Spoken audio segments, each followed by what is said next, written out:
We do a different one. No, it's too small. Too small. Oh, there we go. We're live. Hey guys, what's up? In the dark a little bit, but I didn't want to put on my lamp. But anyway, we're back to do another martial arts extravaganza live commentary. It's been a little while, and it's been a long time in coming to do Police Story 2, because it was quite a few months ago that we did the original Police Story from 1985. Yeah, so I've watched the movies a couple times in the interim, including kind of recently, but I don't care. I'm happy to watch it again and get this going. Yeah, there's not much to say. I mean, everything you know was in the first one. This one is one of those sequels that picks up just like right after, immediately after, and just sort of follows dealing with the whole thing. Because the thing is, like, after the whole fight in the mall and the head bad guy gets arrested, it doesn't stick. The charges don't stick, and the guy gets out. And then there's this whole plot that you will see about this gang that's like bombing at various places. And of course, so we've got Jackie Chan back as Kai Kun, and the adorable Maggie Cheung. Well, she was adorable then. She's 57 now. But it's funny. I made a big mistake last time because it had been a while and I was all mixed up. I was just like, Maggie Cheung doesn't look right, and she looks older. Of course, it wasn't her. It was the other female. It was the other actress in the movie, the one that was playing who was the secretary for the bad guys. Where, of course, Maggie Cheung plays May, who's Jackie's girlfriend. For some reason, I forgot that at the moment. I was like, doesn't look like her. But yeah. So anyway, so she is back in this, and she eventually gets kidnapped. I mean, these movies are not big on plot. They're just for set pieces. So, well, the last one had a lot of, like, breaking glass. This one relies more on stuff like explosions. But I'd say they're very close in quality. I'd say I give the original the edge, but they're really close. Like, it's a really good sequel. Especially when you think it's actually 3 years after this one. And 3 years is a long time for Jackie. Like, he made a bunch of movies in between. You know, he made Armor of God. He made, I think, Project A2. He made, you know, several other movies in between these, but it doesn't seem like too much time has passed. Yeah, I was going to say 3 years does seem like quite a while.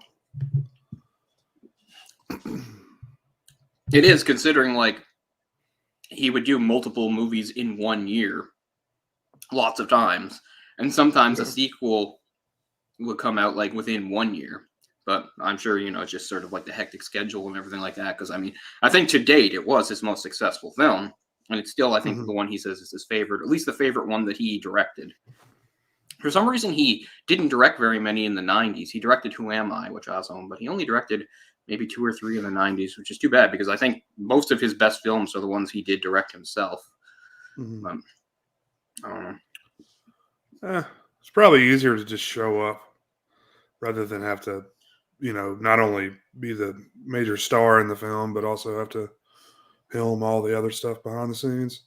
Right. And I mean, some of it is like a control thing, of course. You know, if you're a director, you can control everything. But then there's a trust thing, too, because, you know, he'd be in some movies that were directed by his friend, Sammo Hung, who I'm sure he trusted completely. He was a very good director, even when he was directing movies Jackie wasn't in.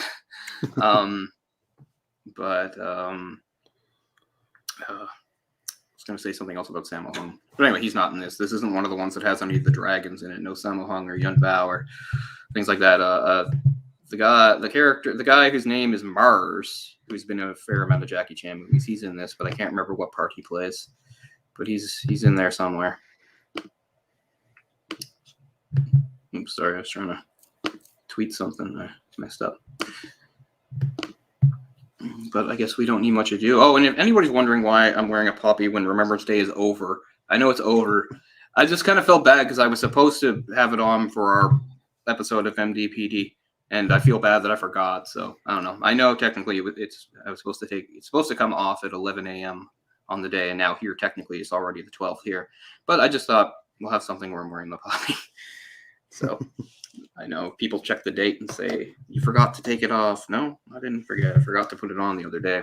Well, just for this. I have it on my coat when I go out. But anyway, so we're both watching.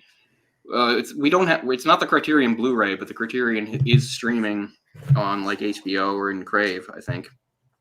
And so the first thing that should come up is the Criterion logo.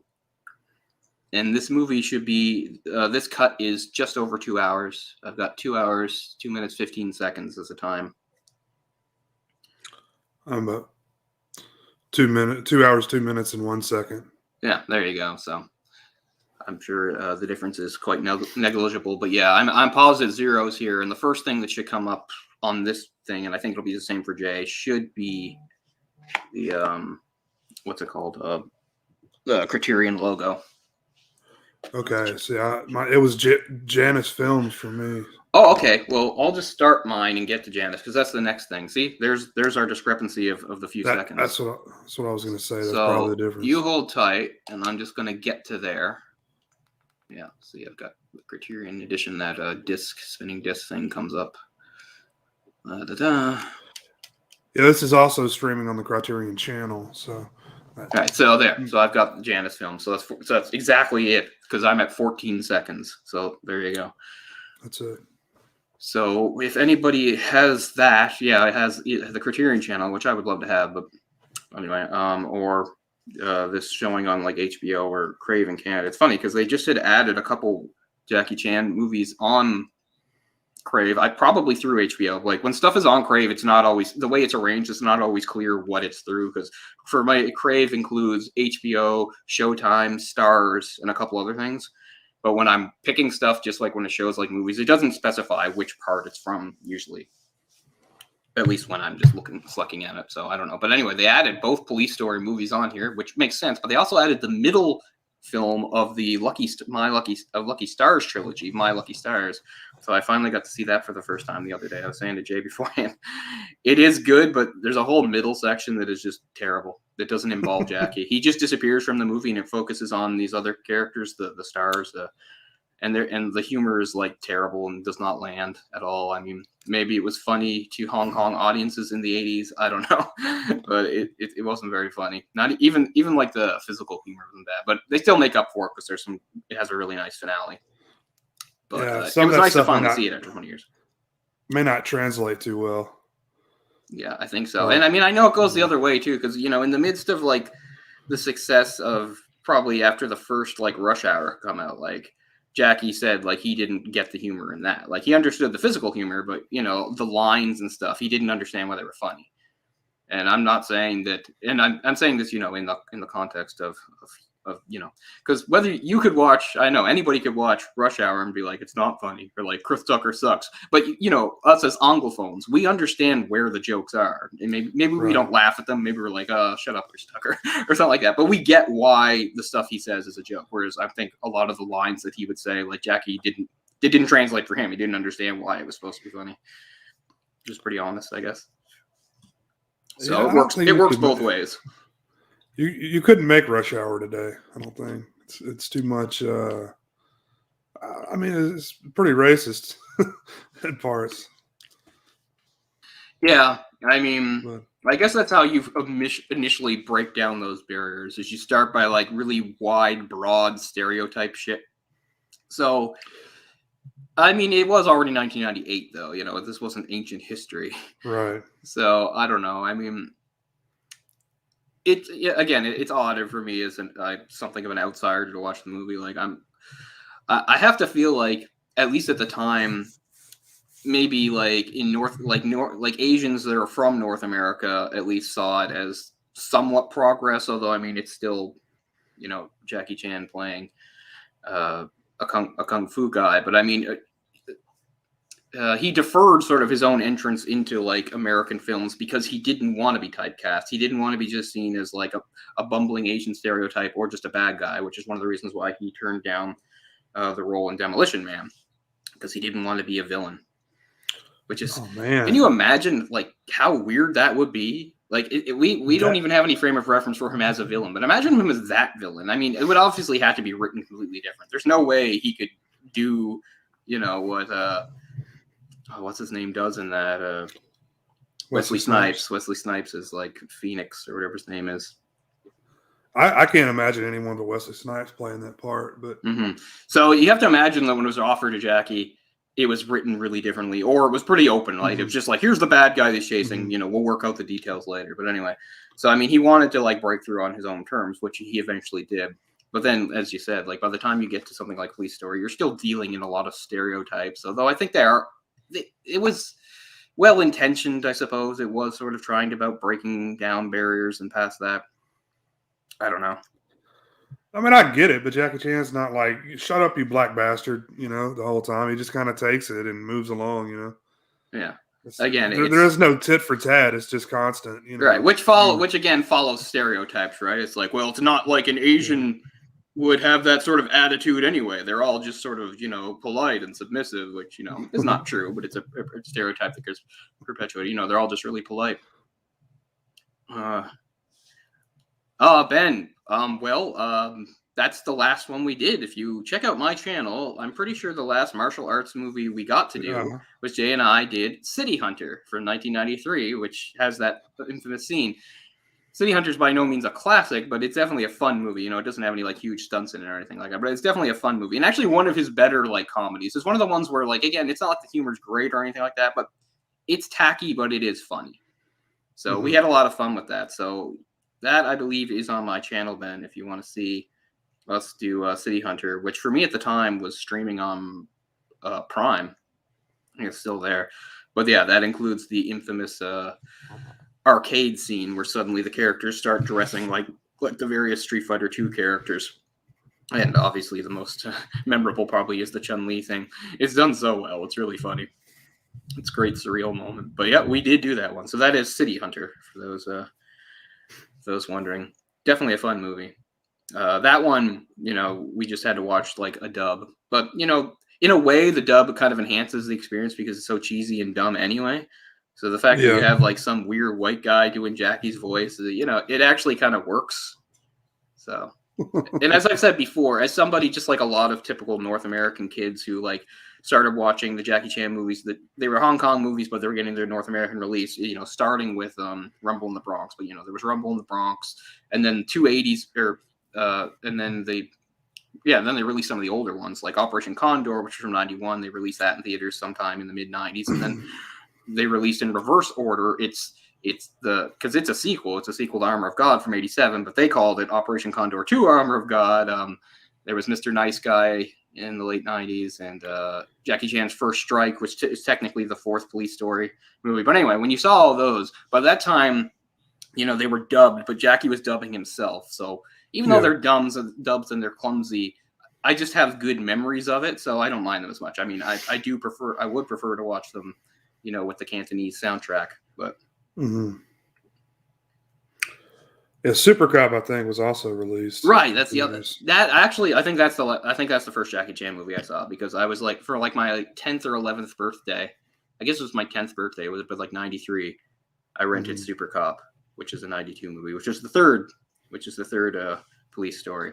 Doesn't share continuity. Only these as we said, Police Story 2 picks up right after Police Story 1. In Police Story 3 or Super Cop, I think he has the same name. It's supposed to be the same character, but it doesn't really matter. It's the same, and it's the same thing with First Strike. But yes, then they went for some darker and edgier ones in the 2000s. They did New Police Story in 2004, which is just incredibly dark, and then they did the Police Story Lockdown, which is more of a drama almost, in 2013 or something like that. So yeah, I've seen those. But New Police Story from 2004 is really dark. Like it starts like he's part of like some like special police unit and they're tracking these bad guys, these thieves, and they walk into a trap and all of his teammates are killed except for him. And the criminals just taunt and laugh at him. And then he has all this PTSD afterwards. Like it's really dark for a Jackie Chan action movie. I'll have to watch it again. And of course, Police Story 3 Super Cop was so popular. Michelle Yeoh was so popular in it. It spawned its own sequel that she was in that in North America was called Super Cop 2. Michelle Yeoh being a very it was called, what was it called then? It was called Once a Cop. That was its Hong Kong title. I haven't seen that in a long time either, but it's solid. As I said, Michelle Yeoh was right up there with Jackie. She was just a massive star over in China in the 80s and 90s. And then of course she has become just like that, sort of integrated into that. She was a Bond girl in 97, for instance, and she's actually played two different characters in the Marvel U. No one seems to have noticed this. It's not like it's a big deal because it's a very small part. Because at the very end of Guardians of the Galaxy 2, they have this thing where they're having like sort of a funeral send off for the character Yondu. Remember Yondu, the blue guy played by Michael Rooker? And the idea is he was part of those, those space pirate guys, the Ravagers or something like that, right? So all these other ships come to pay tribute. And she shows up as captain of one of those ships, which is pretty cool. Okay, Michelle Yeoh. But then, of course, we just had our big, most Chinese-focused Marvel movie to date, the Shang-Chi one, and she's in that. She's in that weird, obviously it's not Kunlun, but that other weird, like, quasi-mystical dimension. And no one seems to notice that it's the same actress. Because, I mean, again, the other character's very minor. But anyway, I guess it's like, we can't have, like, a big wuxia-style international movie and not include Michelle Yeoh. That would be crazy. So, I mean, okay, love her. Love her so much. But of course, and I mean, she also helped move the series forward, at least as far as like, she was an action girl, which she had done a bit of in the 80s too, even before she was a Jackie. She's in Cynthia Rothrock's first movie, which is actually really good, called Yes, Madam, where those two team up. And it's a really badass movie. But anyway, what was I going to say? Because of course, Maggie Cheung, her job in these movies is just sort of look pretty and be pouty. Like, we've already seen the scenes of her fighting with Jackie, and that will continue in this movie. But anyway, that's enough preamble. We got to get going here. So hopefully, if anybody was curious about trying to watch the movie, we've tried to say where it is, or maybe you're lucky enough to own it. I don't know. But so we're opening on the Janus Films logo, and we'll do a countdown here. We'll do a 3, 2, 1, and then we'll go. So 3, 2, 1, and go. And I'm sure my volume will probably be too loud, and I'll try to adjust it there. I think this opens just with like a little recap of what we already saw. It's like, last time on Police Story. There's no narrative, though. That'd be cool, though. Meanwhile...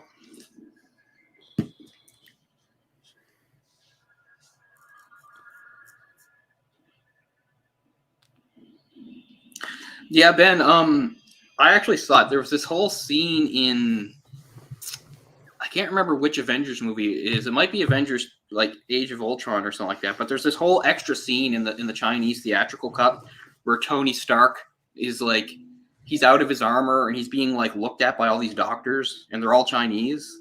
I've seen that scene. I can't remember which. That might be the second Avengers movie. It's like, yeah, we really want to appeal to the Chinese market and stuff. I mean, that is, well, that's silly in a way. But at the same time, it's good. I don't know. I'm glad that movies are just becoming more intermingled. You see people from different countries and stuff like that. When it makes sense. You don't want to. I get kind of annoyed when people will sometimes like criticize some older movies for not being more diverse. It's just like, I don't know. An extreme. I know nobody's going to be like, oh yeah. So they're just doing a little recap here. So. I'm sure I mentioned at the time. I'm positive that I did. That this, they basically just did this exact same thing in Bad Boys 2. There's a scene just like this in Bad Boys 2, like smashing Hummers down through a thing in Brazil. I was going to say, was it Brazil? Yeah. Yeah, it was something like Brazil. And here, the whole the gun stopping the bus thing, that's in Tango and Cash.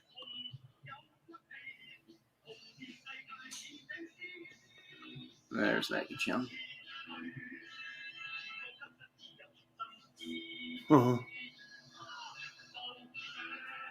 What's funny is I just watched for the first time ever My Lucky Stars, and they do kind of the same thing. They do a similar thing with a scooter scene, where there's a girl trying to drive off and a guy, and one of them falls back. Man, that whole finale in the mall is bonkers. Breaking through the sugar glass and yeah. And they had to clean this all up too, because the mall technically still opened that day. They only had rented it for so long, so they were doing this all through the night. Huh. That guy with the broken glasses, he'll be back. He's like the right-hand man, and there's the big stunt at the end. Oh yeah. Jackie suffered like second-degree burns on his hands from that. Just from the pole itself. Yeah, just the friction. Yeah. And of course, I'm sure I mentioned too that song is sung by Jackie because when you have that kind of stardom, he was also a pop star and released a lot of albums. And this is not the only movie where he sings the main theme. He sings the main theme in Armor of God also. There's probably a few more. He doesn't have a terrible voice, but he's he's a singer. What's funny is that in man, it still seems too loud. Sorry. In the Chinese dub of the animated Disney film Mulan, I can't remember who voices the character of the young captain that she kind of falls in love with, but a different, like case in a lot of Disney movies, the singing voice is done by somebody else, and in that the singing is done by Donny Osmond, who I love, and I love that he sings the song "I'll Make a Man Out of You," which is my favorite song in it. I love it. And in the Chinese version, Jackie sings that song. And well, this guy would also be he's in all the older guy. He's in all the Police Story movies too. And he plays his uncle that takes over the store in Rumble in the Bronx. Okay. He's the uncle that marries the black woman. So Rumble in the Bronx isn't on there for you? Because it was the first one that showed up for me. I would love to do Rumble in the Bronx, even though I like this movie even more. Of course, it is only the dub, but I don't mind. So it's the whole thing we're talking about why you come down the stairs is like, why that? Use that instead of the stairs. It doesn't even sound like he's coming down on him. Because he says he's like, why use the pole instead of the stairs? Because you were nimble. It's like, yes, because I was. Like, that doesn't sound like you're berating me. Did I mention Jackie had a deal with Mitsubishi? that he was a spokesman for Mitsubishi in like the 80s and 90s? I can tell. It's subtle, but if you look for it, you might see some product placement. He's going to single-handedly pull over like 30 trucks. Yeah.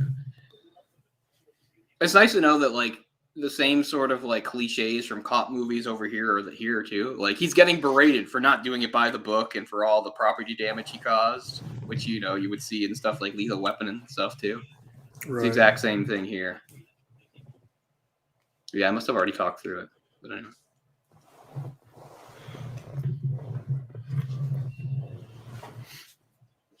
Yeah. All right. All of you pull over. Looks like T-1000.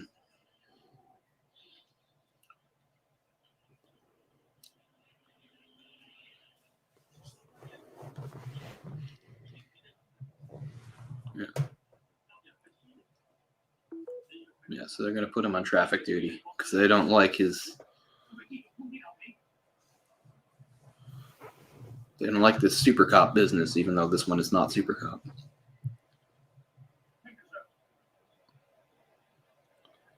Yeah, so there's still that bit of Britishness in Hong Kong where they'll say, yes, sir.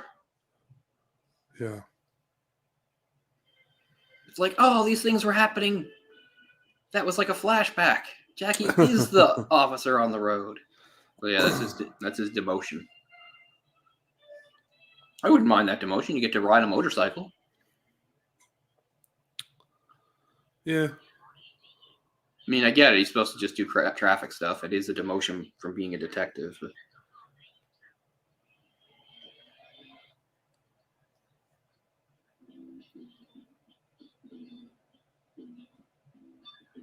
Yeah, who's the actress in The Meg? She's really hot. Ben mentioned The Meg, which of course has a strong Chinese presence as well. I don't remember.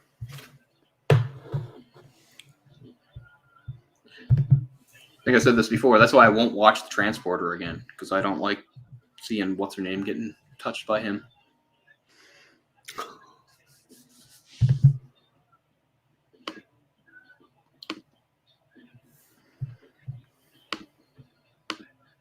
By Jason Statham.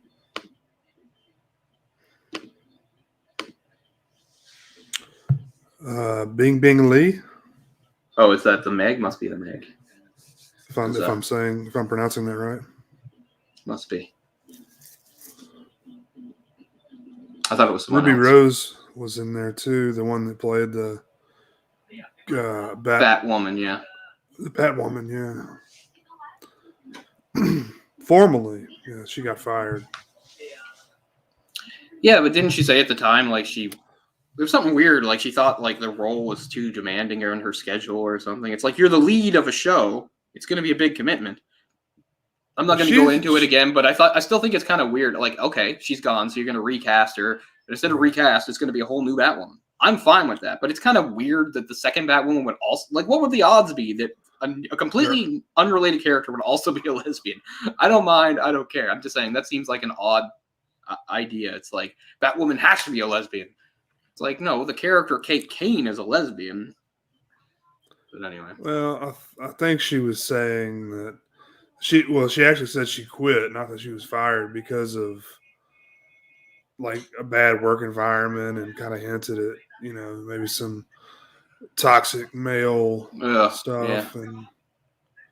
But they issued a statement. They're like, no, that's not true at all. Like, yeah, I don't know. I have no idea to believe that. She was the problem. So there's the big boss guy. He's out, of course.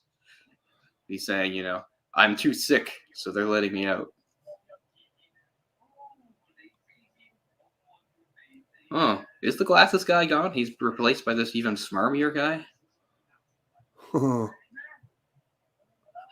This guy goes really over the top on this stuff later on, because they basically begin this whole campaign of harassment against him and his girlfriend, which is pretty ballsy. He's still a cop.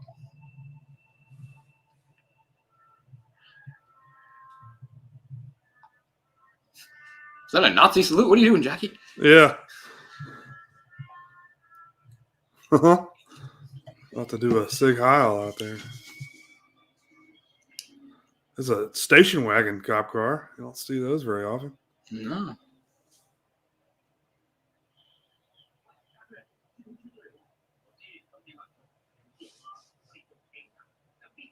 Yeah, I have no idea who to believe, and I don't really care. I watched a few random episodes of the show. It wasn't bad, but it just felt so divorced from everything Batman. Like, it almost felt pointless. Like, I hate this whole idea. It's like, I'm doing Gotham, but Batman's, like, gone for some reason. Yeah. Okay, sure.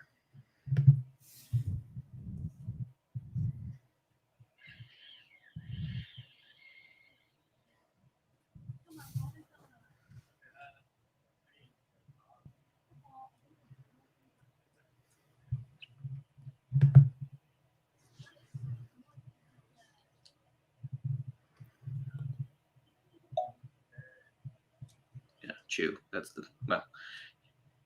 he was the big bad from the old one. It's kind of weird. About halfway through, because at first you think, okay, he's still going to be dealing with Chew's gang, but then it turns into like just a completely sort of unrelated. See, there they are, following them around.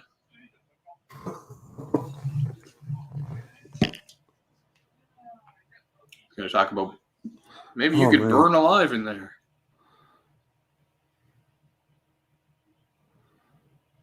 But he's going to talk about if it'd be bad if somebody set fire to it. Abusive work conditions. That's kind of what she said about working on the Batman if show. Nobody's backing you up on that, it's kind of hard to believe. Like, nobody. But, I don't know. I mean, maybe some other person will come forward and be like, oh, she's telling the truth. But I don't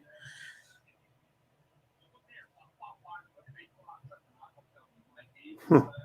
Yeah. I don't really want to waste my time even going any deeper into that. Yeah, I didn't care about her career, and I was not exactly a fan of the show. And now it just seems confusing that there's another Batwoman so quickly, but they do what they got to do. I didn't realize they were rebooting the whole thing. They weren't. They just carry on. They carry on. They admit, they say this is a second woman becoming Batwoman. Like, it's a different character. That's why I said it's kind of weird. Like, I get it, but it seems like a huge coincidence that she would also be gay. But I guess they were like, that's kind of what the show was built on. That it's a it's a lesbian superhero. And they're like, how we got the show greenlit. Right. That she's a lesbian. And they're like, if we're gonna recast her as an African American actress, we can't say it's Kate Kane. So we'll just have to say it's somebody new and who just happens also to be a lesbian, which is okay, whatever, but a bit of a reach. I don't know what her character's like or anything like that. I mean, Kate Kane, I know what she's like. She was military and very kind of by the book and all that stuff.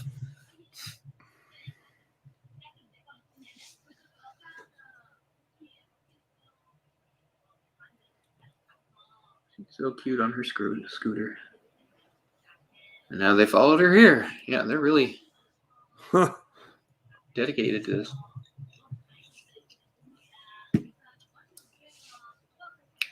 Yeah, that's their whole day. I know. They're even gonna like hit her aunt. Just punch some middle-aged woman in the face.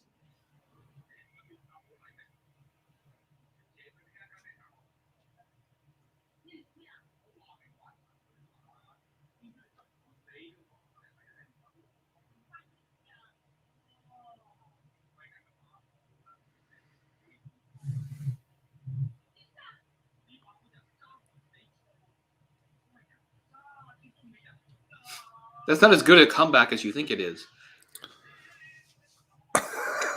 No, it's not.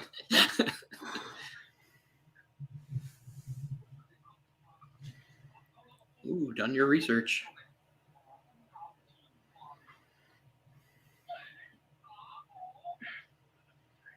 Oh, they're still doing that bit with the glasses. I guess I get it. It sort of lets you know that the movie isn't 100% realistic because like such a cartoony effect every time he gets punched, his glasses break in a way that would never actually happen. Oh yeah, look at that, twice. I thought they hit the aunt. He tries to stomp her, and he's like, "You know, boss, maybe we shouldn't be stomping a woman in broad daylight here." It's like, how dare you respond to my taunts, threats, and abuse? Defending yourself, you bitch. Yeah, exactly. I get it, though. That's the bad guy mentality. Right. You're just supposed to take it. Real talk. Real talk. So, shout out to Orc. I'm sure he would have something profound to say if he had a real talk. Was he here for the first police story? I don't even remember. I don't think so. Could be wrong, but he did one of them with us. He did Fist of Legend with us. Oh, that's right. My favorite Jet Li movie. Finally, we're gonna have a fight scene. Seems like a long time for a Jackie Chan movie. Yeah, that's true. First, he has to dodge traffic.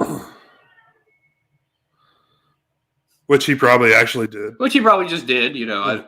This is these aren't extras in cars. No, these are people just trying to get through their day, and suddenly Jackie Chan's running in front of them. Oh. And he actually got hit by that thing. How do you even choreograph that? I don't know. As I said, that's always been an underrated aspect of the Jackie Chan movies, is the ones that have cars and stuff. Like, there's really good stunt work in the cars, too.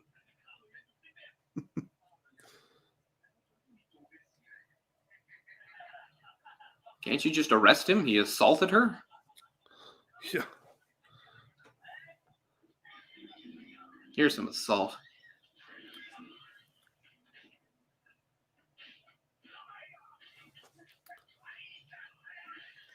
You know, I just watched his the second film he directed, The Young Master, today.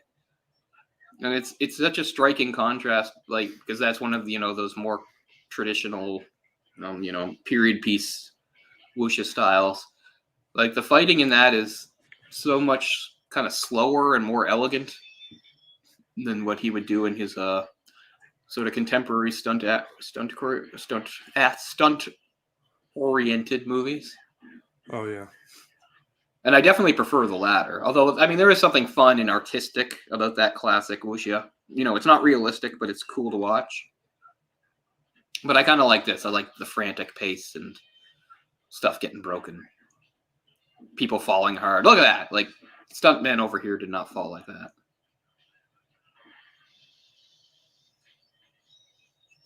But yeah, I'm going to do a whole thing after Christmas when I start owning some of these movies, do some analysis on these these 80s Hong Kong movies, because it was really just a unique thing. It'll never be repeated. You know, they'll never make movies like that again.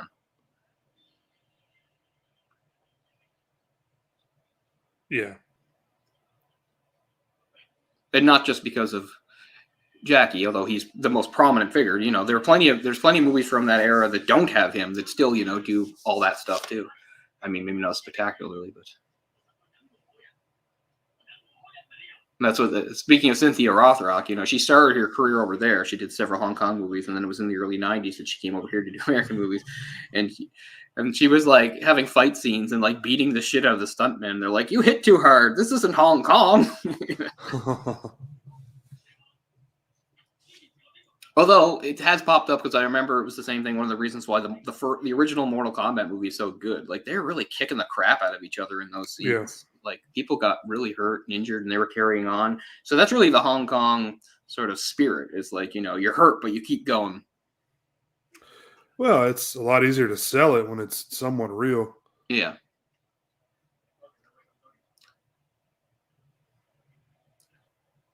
Because yeah, even if you're not taking a kick for like full force, there's still some contact. And as far as like the falls go, they're putting everything into that. You know, you can put mats down here and there, but a lot of the times it doesn't help too much. And then there's situations where you just can't do it. That's the most amazing thing about Jackie. For all his injuries, like he never had like a period where he was like sidelined and couldn't make movies. You know, there was never like, oh, Jackie didn't make any movies in 1987 because he was like recovering from this or that. Like, so he was like never 100% doing these movies. He's always ailing from something. He's just like always injured. Yeah. Yeah. Like notably in they show it because they started doing those cool clips too. But in Rumble in the Bronx at one point, and it's actually the only take they have. So when you see Jackie jumping off the bottom of the bridge onto that hovercraft, he breaks his ankle, and then he finishes the movie where they like. They like paint like his shoe on or something and have it over, and like he finishes the movie that way. It looks weird, but I wouldn't have noticed. Yeah, I mean, yeah, once you know, you can see it, but otherwise, you know, things are happening pretty fast. So yeah. Oh yeah, Uncle Bill. That's what they call him. They call him Uncle Bill. They paint the cast up to look like the shoe. It's pretty hilarious. I always liked that about that period of time because they always had the scenes where he'd get injured or the outtakes or whatever at the end. Which actually he learned from doing his first American movie at Cannonball Run, because Cannonball Run, their credits are like that. He was like, that's a good idea. Wow, he was in the original Cannonball Run? Wow. Mm-hmm. I've never seen it. I know what it is, but I've never actually seen it. I'd like to. It's good. So here he's telling May that he's resigned and she's going to be very happy. Oh, she says, I'm so happy. There you go. So they're going to go on vacation, and that's the end of the movie.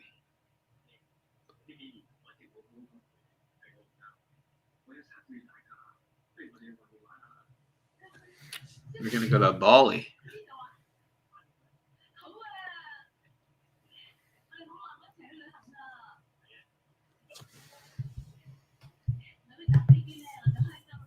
She says a plane flight is always fun. Maybe in the 80s it was. Nowadays it's fucking awful. Your post 9/11 air travels. Ugh. Plane flights are not always fun. Speaking of the 80s, look, it's a travel agency. Do those exist anymore? Is there such thing as a travel agent anymore? I'm sure there is, but not nearly on the same scale. Yeah. Yeah, they would have little kiosks like that, like in the mall or something. Actually, there is one in Scotia Square here, so it must do some sort of business. But yeah, I think really rich people still use them to plan their whole thing out. Yeah, if they have something like really complicated, I guess, like with a big itinerary, I guess it makes sense. Because I mean, yeah, nowadays, even if you're a fucking idiot, you can go like buy just some all-inclusive package or something that does everything for you, kind of. Well, like, Priceline and all that crap. Trivago. Travelocity. Yeah. I mean, it's like, once the internet was invented, you could pretty much do anything on your own. But here's how respected, apparently, he must still be in the apartment, because now there's a bomb threat. And they're like, we need your help, guy who just resigned. We don't have anybody else here that we can trust with this, even though you're not even a bomb expert guy. It's like, how do we clear the building? Yeah, we're supposed to look like fools. They're worried about the reputation. Who will take the blame if it's a hoax? Who will take the blame if it's not a hoax? I know. Right? What's worse? I know. They seem to really invested in like the success of this mall. They might lose business. Then we'll be in trouble. It's like you're the cops. You're just supposed to worry about safety. What if they all die? That's probably a little worse PR, I would imagine.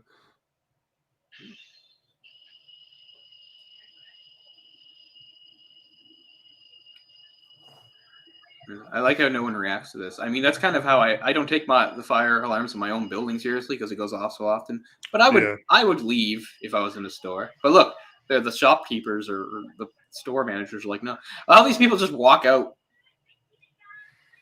It's a perfect time to shoplift. Yeah. Everyone's just standing there. Like, is that really how people react? So, once again, only Jackie thinks that maybe we should make some sort of announcement. This doesn't occur to anyone else. It's a good thing they called him for his help. They have no idea what to do. There's a bomb threat and people are shopping. What do we do?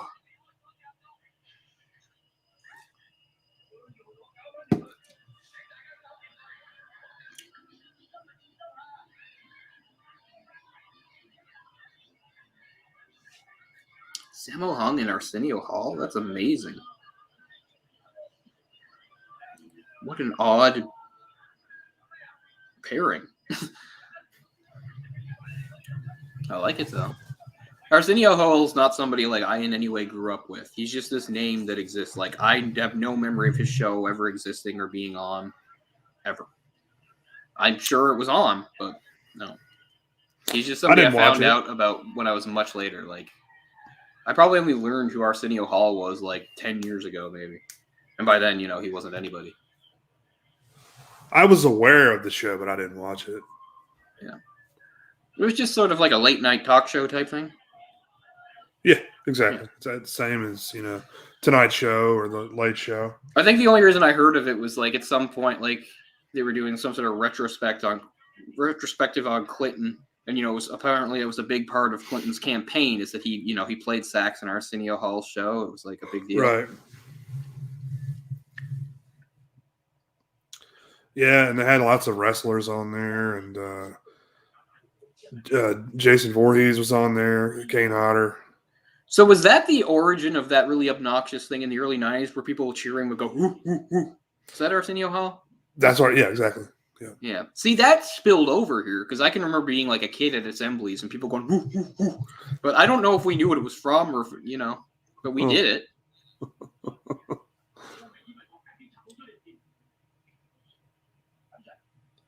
He saved the day again, but let's dress him down.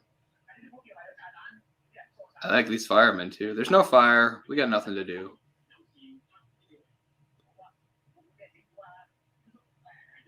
Come on, fireman. You sit on your ass all day waiting for something. You should be happy just to be out. Right. Like, you called us for nothing.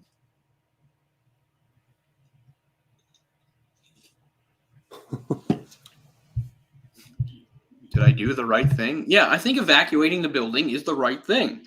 Regardless if it's a hoax or not, you evacuate the building when there's a bomb threat. That's just standard procedure. It's like, I ruined so many people's shopping experiences. I feel terrible.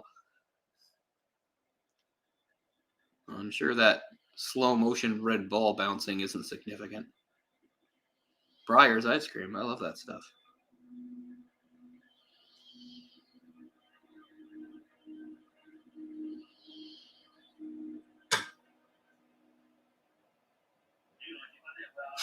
That's a really weird fake out. Like, we're expecting to think that the bomb was in the kid's ball all along. I don't know. Yes, I have eyes. Once again, they're all really worried. They're like, I really hope there's a bomb. If there's not a bomb, we're going to be dropped. There's a bomb, and it blew up the mall.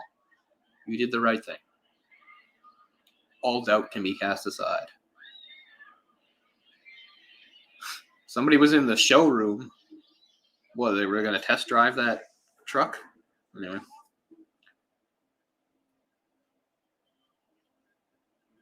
Mitsubishi cars don't burn.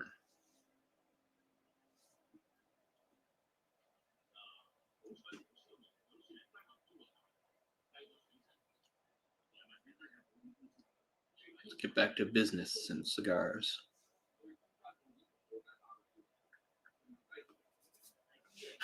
Of course the press will cooperate. It's China. The government has a stranglehold on the press there. I know these guys aren't politicians, but I'm sure they're supposed to be wealthy men of influence, so if they want to suppress a story, they can.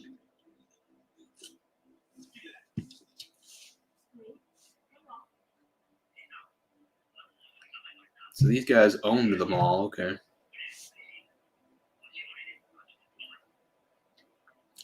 So yeah, this is the turn the movie takes, is now there's some gang that's bombing places and blackmailing and whatever.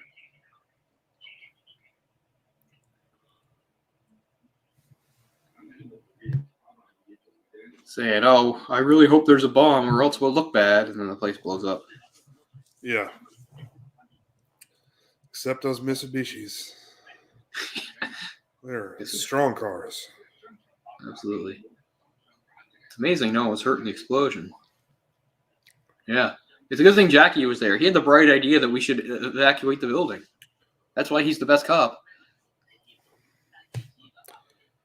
Oh, there's their British liaison guy. Yeah. the ultra white guy. Yeah. He's like the whitest person on earth. Yeah.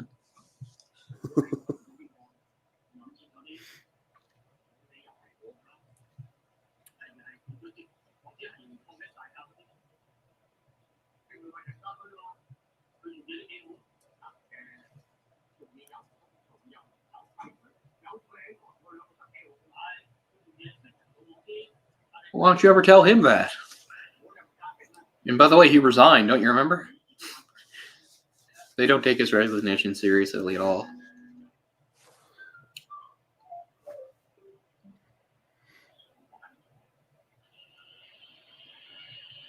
So close. So close to Bali.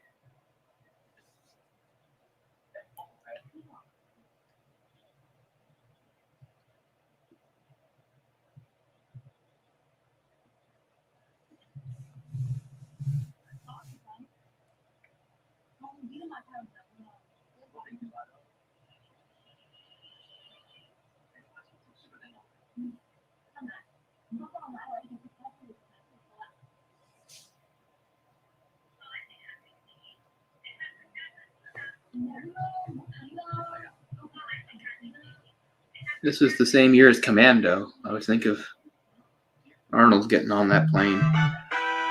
Wow. And then he kills the guy discreetly and gets off. Jackie gets off without killing anybody. That's the other thing. I mean, Jackie, most movies, he doesn't kill people. He just beats them up and dispatches them. He actually kills some people in My Lucky Stars. Oh, wow. He shoots a few people.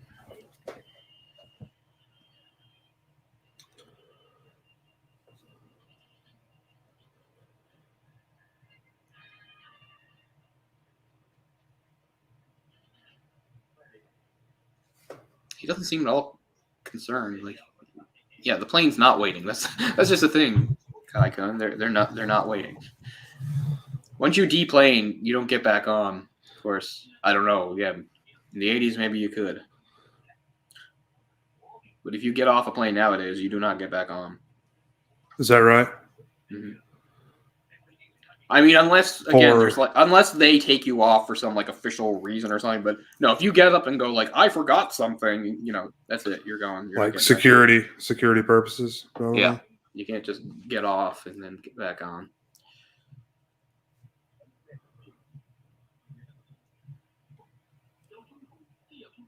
What are those toys?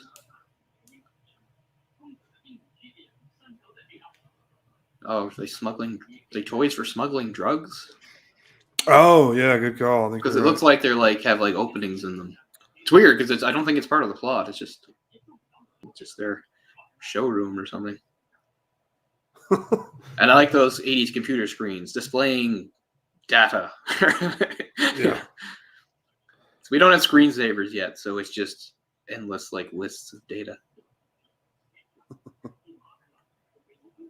This must be a restricted area.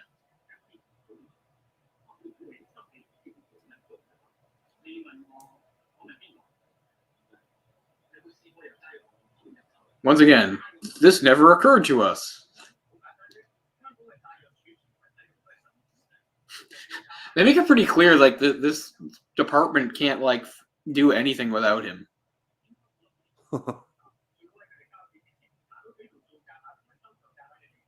Like, these are, like, the two superior guys. And he's here telling them what to do. And they're constantly shitting on him. I know. They go back and forth between saying, you're too reckless, and blah, blah, blah. And he's like, anyway, I gave you my advice. I got to get on the plane. I'm not a cop anymore, you know.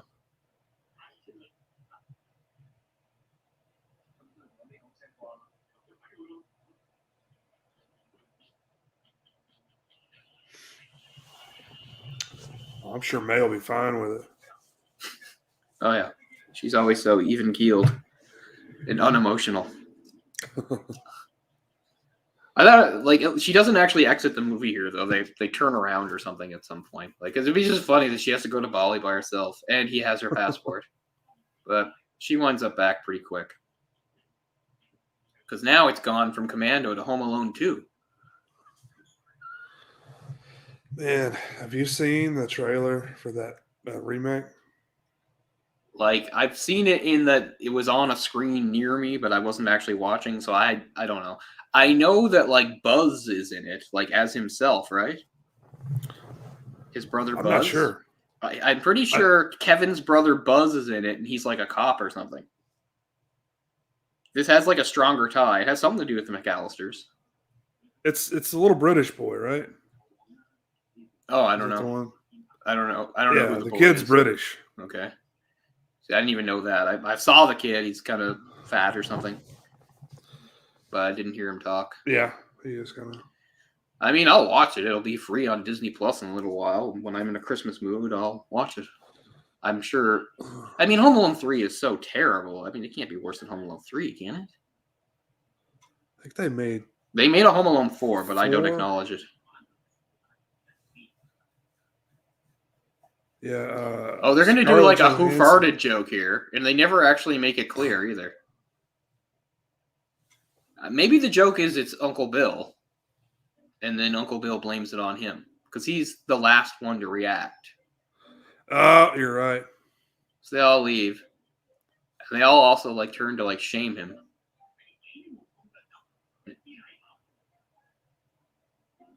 Twerk me. You bastard. It was the flatulent old man.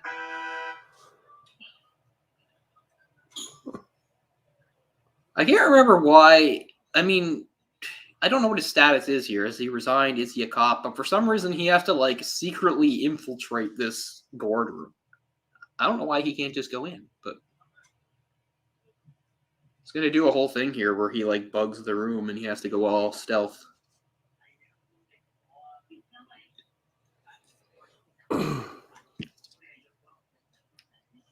Okay, right now they're listening. They must like bar him at some point because right now they're cooperating.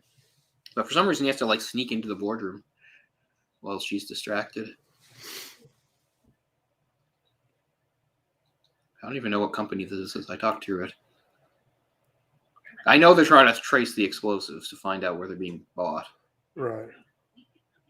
Right. So there we go. Like, yeah, he distracts her.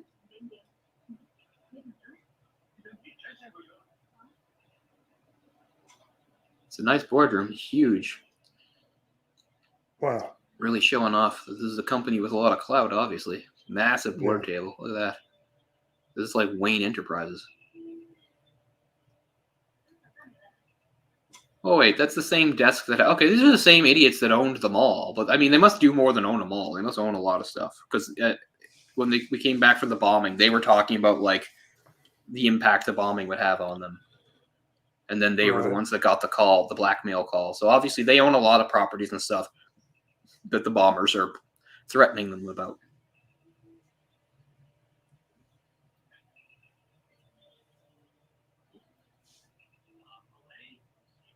Blue chip company. They're lucky it's a brief meeting. Sometimes these meetings can go on for like over an hour.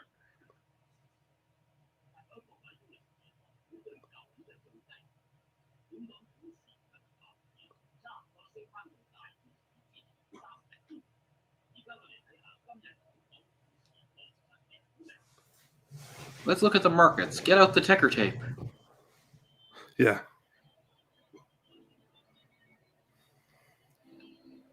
Call New York and tell them to sell. I'm good at business. Some white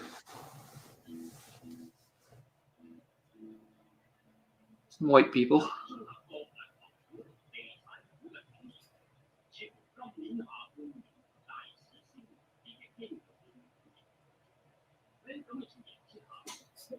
Luckily, he came dressed up. Real estate, that's the answer. Like, our population is skyrocketing. What will we do? Don't worry, the government will just make artificial islands. Which is literally what they've been doing in the South China Sea, imposing on the sovereignty of other nations. They're like, we're not imposing on your sovereignty. This is Chinese soil. It's like you're creating artificial islands out of, like, concrete. China's scary. Not to get political, but it is too bad that Jackie's kind of all wrapped up in that. That's one of the reasons why Jackie Chan is not popular in Taiwan, because he supports the Chinese position on Taiwan, which is assimilate. Did you see that whole thing where fucking John Cena had to apologize to the Chinese in Mandarin for his slip of the tongue by calling Taiwan a country? Right. What a fucking tool. That's because of the Fast and the Furious movie, I think, wasn't it? Yeah, he was doing a promotion for the Fast and the Furious movie. He was saying about like it getting opening international in various countries, and he named Taiwan. He mentioned Taiwan as a country, and then he felt they're very adamant that it is not. I know. I get it. I'm not a man of influence, and I don't have sponsorship deals and things like John Cena, but I can say, fuck you, China. Taiwan is a country. Leave them the hell alone. That is my feeling. The new Top Gun movie, Maverick did have a Taiwan flag on his and they made him take it off. Bomber jacket. Yeah, they took it off. Because, I mean, they're not stupid. They know their, bread's buttered by China at this point. Yeah. But I mean, that's that was American. Like, I don't give a shit about John Cena, but I mean, it really is powerful to see this supposed, like, big sort of movie star, wrestling star guy, like, bowing down to his Chinese masters, apologizing for, like, such a big mistake in their native language. I mean, holy hell, man. Vince McMahon apparently has had him learning Mandarin for, like, a decade now. Yeah, because he wants to break into the Chinese market, right? Because he knows, yeah. I mean, it's like Ben mentioned earlier, they throw, maybe sometimes unnecessary scenes in there just to, showcase some Chinese people. Yeah. So I love Jackie, and I think he's a good person. And I get that, he's in the position he's in, but I definitely don't agree with some of his political stances. I feel like you kind of have to, don't you, at sometimes? I mean, it's hard when you come up and you're like the biggest Chinese star. I mean, it's easy for us to say, because we live in a much more free society, right? Because it's true. If I was a movie star and I don't know, so somebody like Justin Trudeau reached out to me through his people and said, it'd be great if you did this or endorse them. I could say, fuck off, man. I'm not a political tool. But you can't say that in China. They'd be like, I mean, you're a political tool if we want you to be a political tool. They could probably make his life pretty uncomfortable if they wanted to. I love he has the flashback here. He's like, okay, make sure you don't do that this time. Yeah. Now it's in the rain, so for heightened drama. I'm breaking up for you for the 16th time in these two movies. Oh yeah, knew that was coming. Some nice upskirt action, almost Japanese.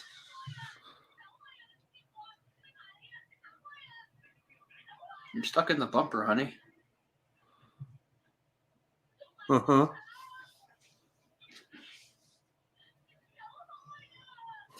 Aren't you going to help? Keep away from me. I never want to see you again. Help me. That's the other thing. The woman following the guy into the locker room. That happens in a lot of cop movies.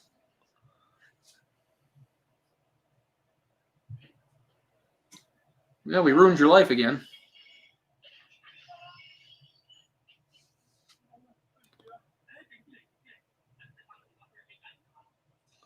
That's the other thing about May. She's so dramatic. Like, I mean, in some people, like, you'd be like, oh, fuck, she dumped me. But with May, you know it's not over. She'll forgive you. She just really runs kind of hot and cold. Yeah. She'll calm down. Of course, she's going to get kidnapped later, but then he can play hero. Look, see? They're already meeting the next day after she said, I never want to see you again.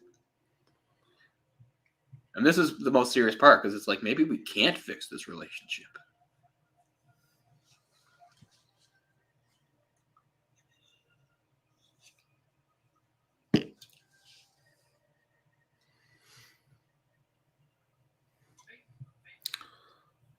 She's out of here.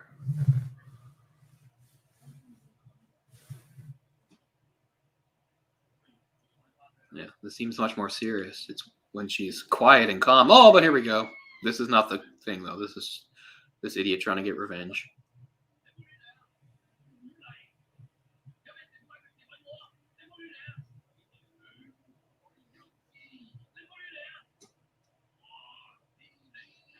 And it's a water gun. Isn't that funny? Or ink or something.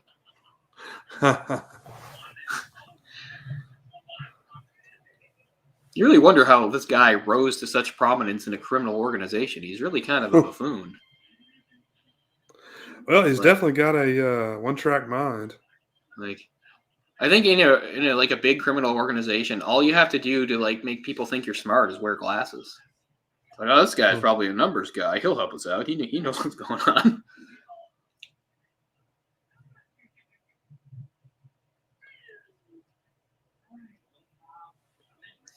You're not so tough after all when 16 people are punching you. Yeah.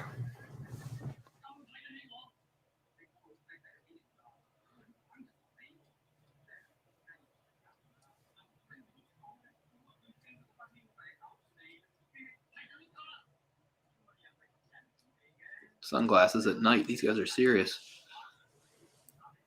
It was the 80s. Corey Hart was the man.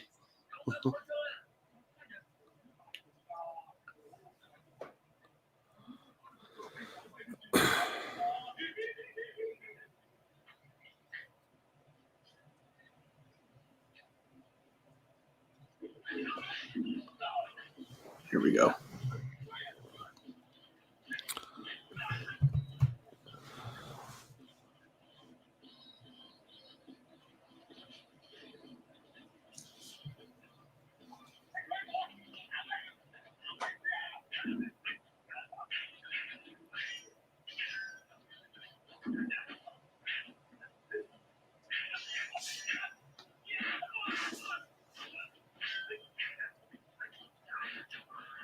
See, there's no like safe way to do that. You just have to. No.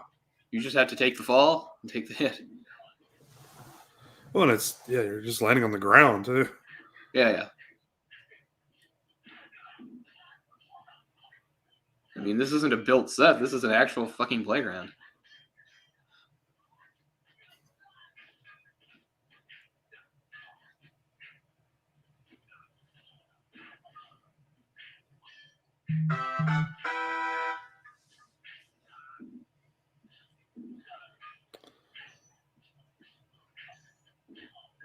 Oh man.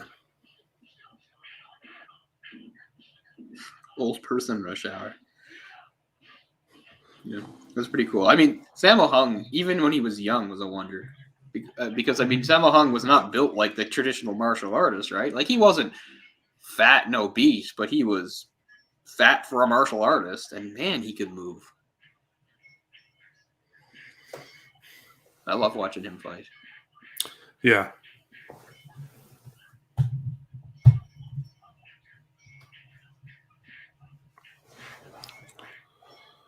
In the 80s, Jackie, Sammo Hung, and Yun Ben were the three dragons who had grown up in the Peking Opera together. And they did quite a few movies together. Their last one was called Dragons Forever because it was sort of a send-off to them sort of going their separate ways.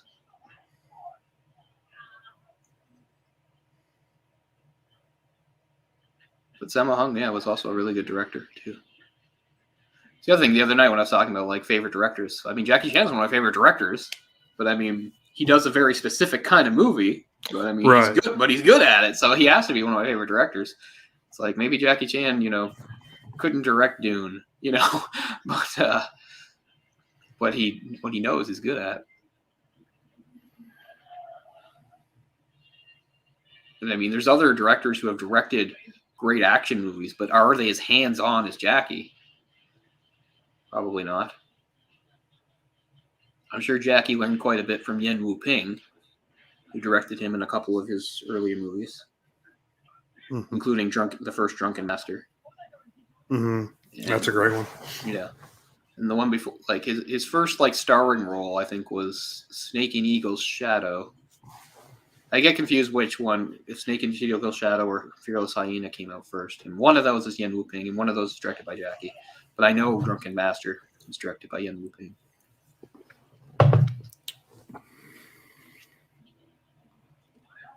And it was really sort of when he found, himself the way he does it. Another great thing about The Young Master, which I just watched, which came out right after Drunken Master, was 1980, is the final fight in that is 18 minutes long. Wow. Now it's not 100% action, because even though it's just a fight up on like at a hilltop, it's almost treated like it's like an official match, because it's Jackie fighting the main bad guy, but then there's this other guy there with him, and the other guy acts almost kind of like a coach/referee during it. So when at first, of course, Jackie keeps getting his ass kicked by this guy, and they almost unofficially act like there's rounds. So they do take time off between fighting each other, and take some time. There's no stools or anything to sit on, but but still, it's 18 minutes.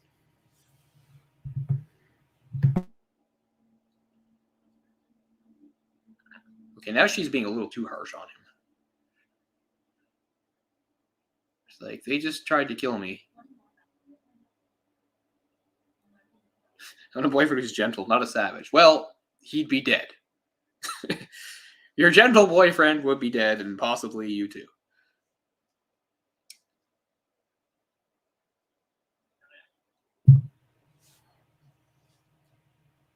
You were so savage the way you defended yourself from death.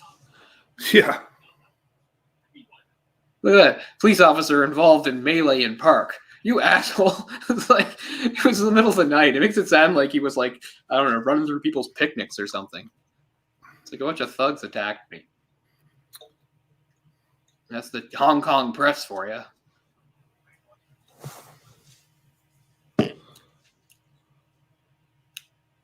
Sorry I was accosted.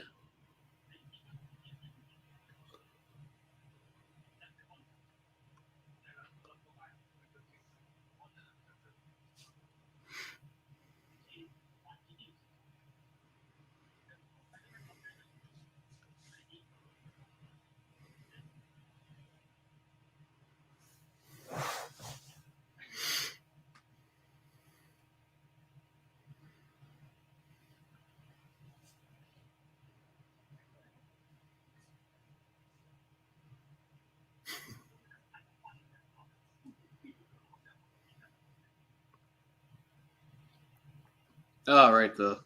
These are like the undercover unit or whatever.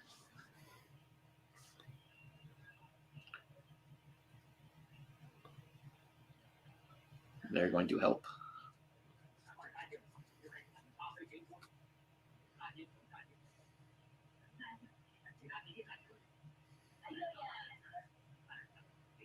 Oh, they're called the Special Surveillance Unit, whatever.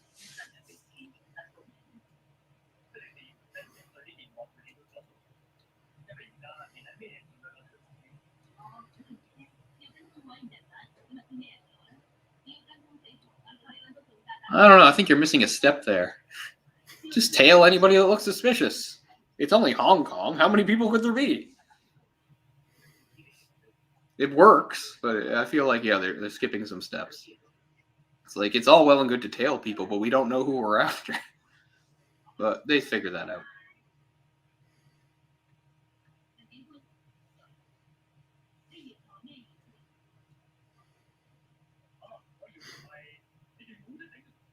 I fully endorse you, I guess. Oh, he goes undercover with a horrible mustache. It's coming back now. Where do you see the mustache they put on him? I don't know if there's anything more unnatural than Jackie Chan with a mustache. I mean, I've seen him like with an old guy beard now that he's old, but in that crazy Russian movie he's in with Schwarzenegger. I didn't know that's a whole like Russian series. Did you know that? They're not even like I thought. Like, oh, it's it's Jackie Chan and Schwarzenegger, and they're the lead. Like, they're not the leads. They're just in this Russian movie. They're not the main characters or anything. It's really weird, and it's just part of this series. It's about this other character. Oh yeah, that Iron Mask movie. Did that ever actually come out? Well, I mean, I watched it. Oh, okay. It was on like Netflix. Oh, wow. It's really bizarre movie. You might It's expect, not, but yeah. not good either, right? No, it's not good. But it's like the third or fourth in like an existing popular Russian series. So yeah, like when I first saw previews for it, I had no idea what it was. I thought it was like some sort of it's a joint thing between Jackie Chan and Arnold, but it's not. It's just this Russian production, and they are simply characters in it. They're not the main guys at all, although they are major characters. Jamie, thank you for joining us. Hey, what's up, Jamie? We tackle the second police story. It's been a few months since we did the first one, but we're about midway through where we were 55 minutes in. I'll have to go through my martial arts DVDs and see what would be another good one to do. Definitely more Jet Li, I would like to do. Yeah. And maybe Yeah, I know 36 Chamber will be good because you said you got that, right? 36 I've got that Chamber on of Blu-ray. Shaolin. Yeah. Yeah, I've got a DVD of that, so that'd be good. Just because, Gordon Liu, it's kind of a lesser name, although a big deal. Classic. Yeah, definitely classic. And I think it does have the best training montage of all time. For most of my life, it was Rocky IV, but then I saw that, and Rocky IV is now number 2. Rocky IV has the advantage of like that awesome pumping soundtrack, whereas the music is just sort of, traditional kind of old school Chinese. But I mean, imagine putting like a pumping soundtrack to that training montage. Holy shit. Oh, yeah. Rising up. He's like carrying the raw water buckets, and it's got like the blades so you can't drop your arms and all this. This guy's a pretty ballsy criminal. Just, oh man. I mean, it's true though. Like, cops aren't like invincible. You can get the drop on a cop, but still, there's consequences if you do. Yeah, Ben mentions Ong Bak. Have we mentioned that one, or have we talked about that? Not really, and I mean that's important too because it's a great movie. I'm a fan. It's a great movie, and Tony Jaa. It almost feels like he was another one of those guys that, like, he was born at the wrong time. Yeah. If he came around earlier or something like that, it would have been a bigger deal.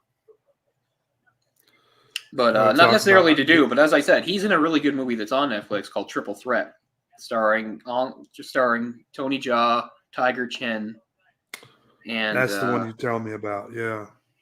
Scott Adkins is the bad guy in it, but the three are who's the third guy?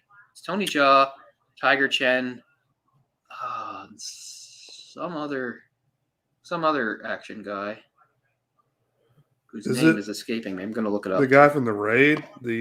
Yes, right. Yes, it's him. Yeah, so they're the three in Triple Threat. But that movie also has Scott Adkins as the main bad guy, who they build up to be like basically invincible. And it's got Michael Bisping is in it. I don't like him. I mean, it's just, it's not a big deal. He's just in it. But anyway, that's a surprisingly good movie. And actually, what surprised me the most is of the three, I mean, they're all great, but I was most impressed by Tiger Chen. And none of them are young anymore. Tiger Chen's like 45. Those guys don't age, man.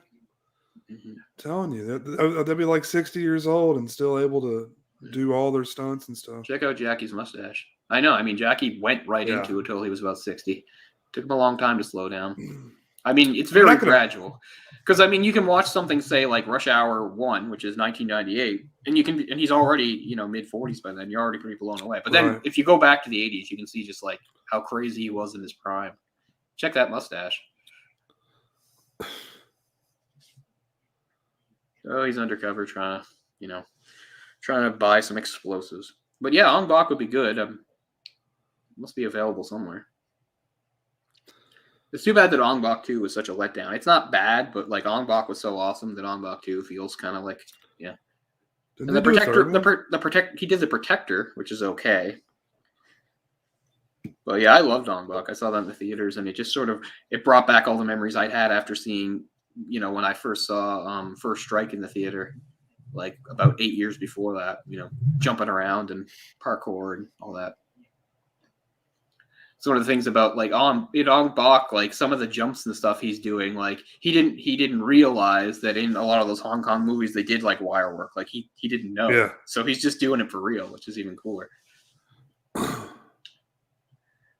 That's one thing that I like about Ong Bak and a few of those movies that I don't remember a scene. It seems like most martial artists have like at least several movies where the big deal is they have to fight a really big guy. Like, what's a movie where Jackie has to fight a really big guy? Because I can't really think of any. Like, he's fought like guys bigger than him, even in like City Hunter. He fights that blonde idiot, but But he's like, just sort of a guy. He's like, 6 foot something. But, not like a big hulking guy, which usually you see happen.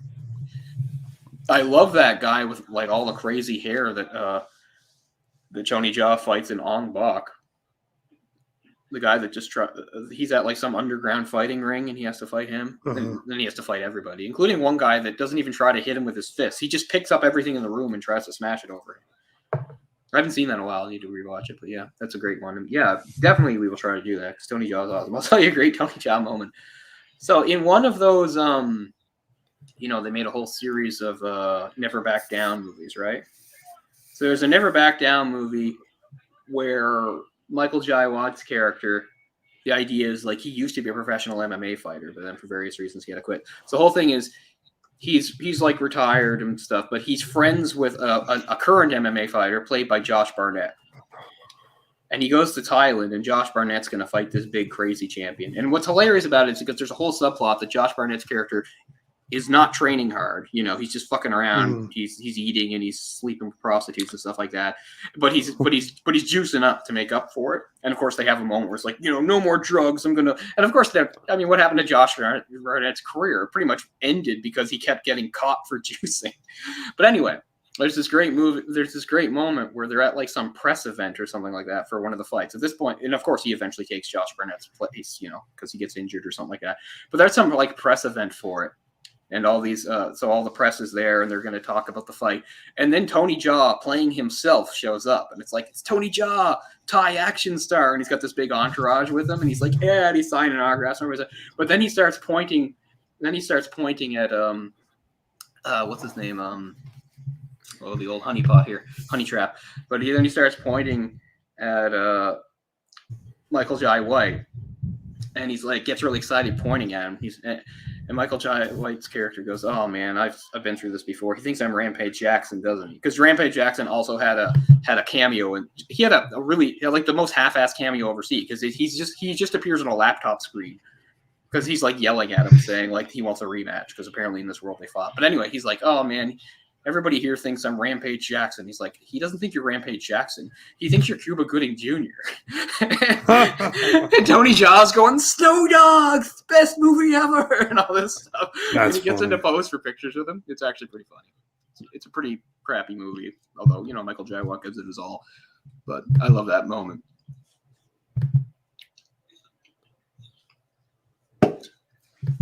Finally, we'll get to lead to where they keep the bombs.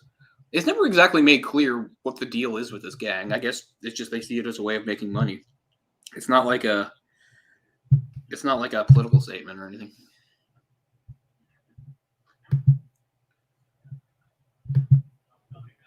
Yeah. I love Tony Jaa because obviously being a Thai, he brings the Muay Thai stuff into it. So there's so many elbows and knees, which I had not really been exposed to at that point in my life. 2003, I wasn't watching much. I wasn't really watching MMA or anything like that. I'd heard of it, and I knew the character Sagat. He's the Muay Thai king in Street Fighter. But I didn't know much about it. So that movie just blew me away. Like he's like diving, and guys doing the like that diving elbow and stuff. The 8 limbs. Nice interior. Once again, we're on the cop's side here, but these cops are awful. They like violate his rights at every turn. But they're attractive women. He's the bad guy, so we're on their side. But they're gonna threaten to kill him several times here.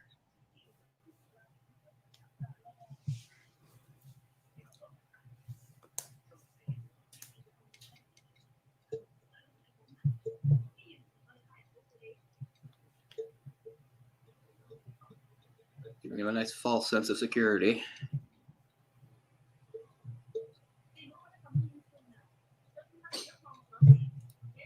No, they're like, we'll frame you for being a hero. Yeah, there we go.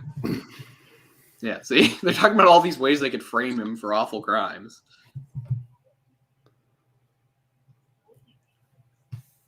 We're like, we're the dirtiest, most corrupt cops going. We'll do anything to you.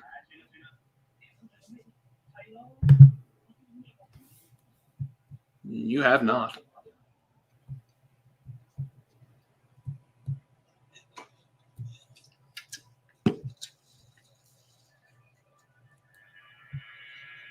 Someday I'll watch all the Fast and the Furiouses. I've seen the first one all the way through, and then the rest just piece, a scene here and there of random ones. Yeah. Oh, here we go. I didn't miss the move with the chair, did I? Oh. Oh, it's coming. Oh, here we go. Nice little move. Whoop. That's in the credits. Wow. Jackie showing her how to do that is in the credits, which is pretty cool. Really? Oh, yep. Awesome. Oh, there you go.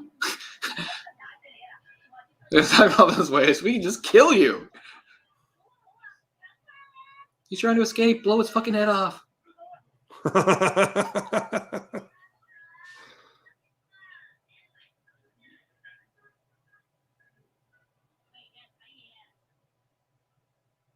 I don't think she cares.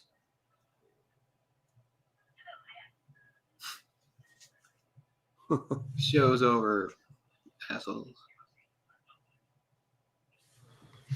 That can't be legal.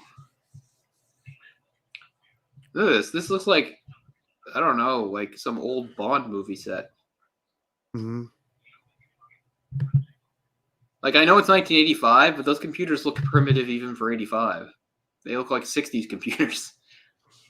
Like some mad scientist laboratory. Canon. They do good work.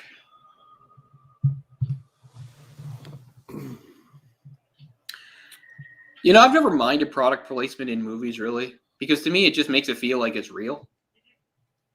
Because sometimes the people are like, oh, the blatant product placement. But I'm like, yeah, but we're supposed to believe it's the real world. Are they just supposed to make up every single company?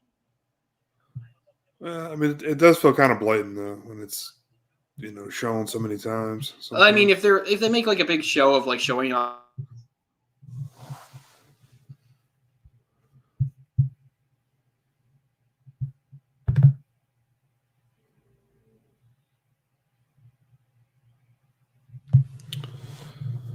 Okay, that was weird. Now it's showing. That should not be happening. I wonder why that happened. I'm not using Wi-Fi here, but it's bouncing back. Well, a little blip. Sorry about that, but we're okay.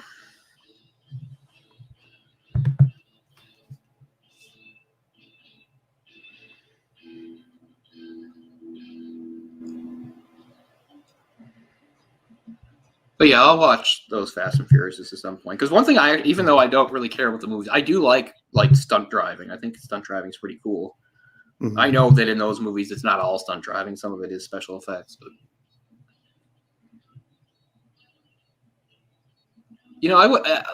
I don't dislike the movies for being big, flashy things full of action and tough guys and TNA. I mean, that's what movies are. I think it's just because I just don't ever like those actors. I hate to say it. I never liked Paul Walker as an actor. I know he's a really great guy, and I feel terrible he's dead. But I thought he was like one of the worst actors of his generation. I absolutely do dislike Vin Diesel a lot. I have a lot of dislike for Vin Diesel. And then, I don't know. I know there's lots of other actors that popped up. The Rock, of course, eventually had to come in. Jason Statham came in. Yeah. Fucking Kurt Russell came in. I think Ronda Rousey's in one of the movies, so I won't watch that shit. Because I hate her. Yeah, I haven't seen that one. What's funny is, I remember about a year ago, I was in Sydney, and didn't have much to do, and the third one came on TV, and I was like, I know the third one is different. It's set apart from the others. But it's in Tokyo, and I thought, well, that's kind of cool. Maybe that will appeal to me because I like Tokyo stuff. I watched about half of it. It was so bad I couldn't get through it. It was like unwatchable. Now I know it doesn't have anything to do with the core series, so maybe I shouldn't judge it that way. Maybe the rest are really good. I saw the first one and it's fun.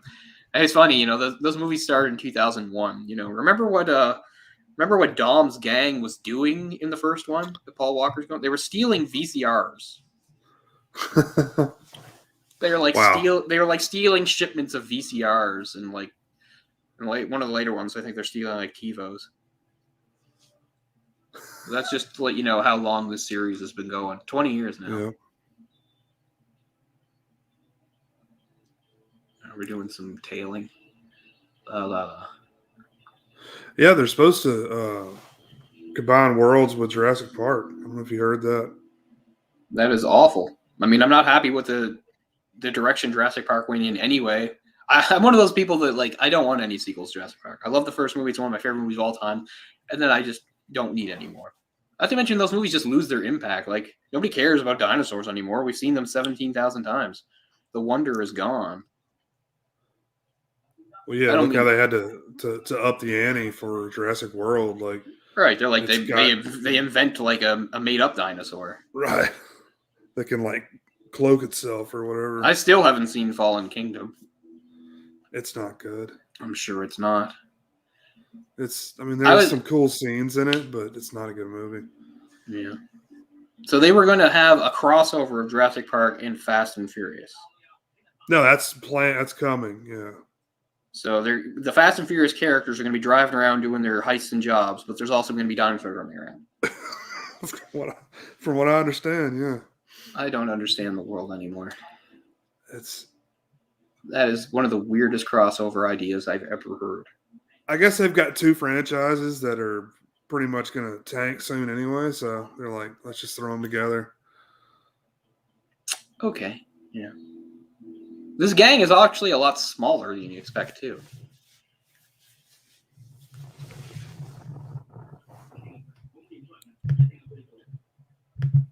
They're all in this building. And spoilers, the big set piece for this movie is that it ends with them literally blowing up this building. They really did blow up a building, which is pretty cool.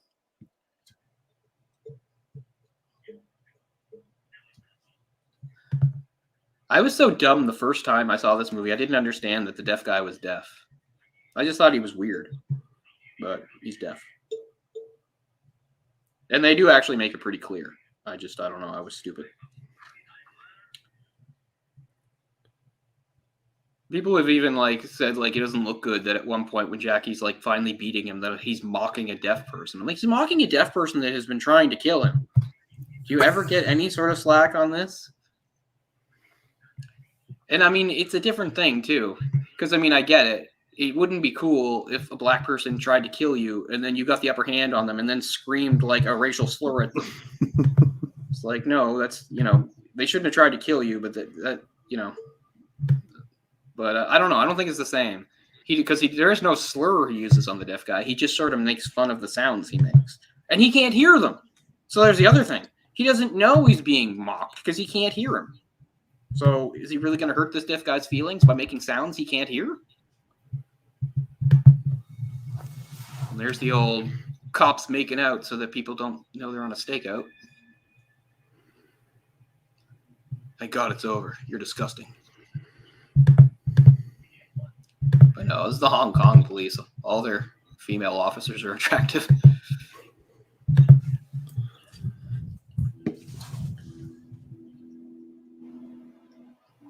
Yeah, see, I don't even know what the plot became in those movies. Because it started with they did illegal street racing, but they also were thieves. And Paul Walker, as an undercover cop, infiltrates that world and then sort of feels kind of some compassion for them because it's these aren't really bad guys. But then somewhere along the way, it turns into spy stuff where it's you got to go down to Rio de Janeiro and meet this billionaire guy. Yeah. And you've got to get into his safe room. And how did this happen? That they still are criminals sometimes too. Yeah. But, but the cops or powers that be pull them in and say, only you can do this special mission for us. And you're going to drive a tank or jump out of a plane, or we don't have people that are trained for this. We only have I mean, these were street racers, and now they're, which is a skill, but I don't think street racing can be applied to everything. But anyway. Well, now they've all got backstories where they did all this crazy shit before they were just street racers. So. Oh, that makes sense. And I know, like, at least one of them is probably a hacker. You always have to have a hacker guy. Is that? Oh, fuck, yeah. There is one in there. I forget his name. Of course there is. And I know that in one of the movies, they killed off Michelle Rodriguez. But then they actually brought her back to life later, which, I mean, these aren't superhero movies. How are you bringing people back to life? Oh, ludicrous. Ludicrous, yeah. That's it. Somebody say that in the comments, yeah. I was trying to think of his name. I said the wrong name last time. It just looked racist. So I was trying to make sure I didn't do that this time. It was... and I can't think of his other name. I was going to say. It was Taye Diggs. Taye Diggs, that's it, yeah.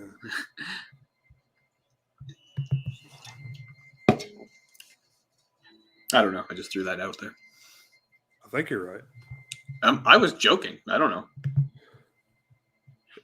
Ludacris I think is in it is there. Taye Diggs, actually. You're saying there's another black guy and it's Taye Diggs? Because that would be hilarious. Because I was just literally just randomly throwing out a name.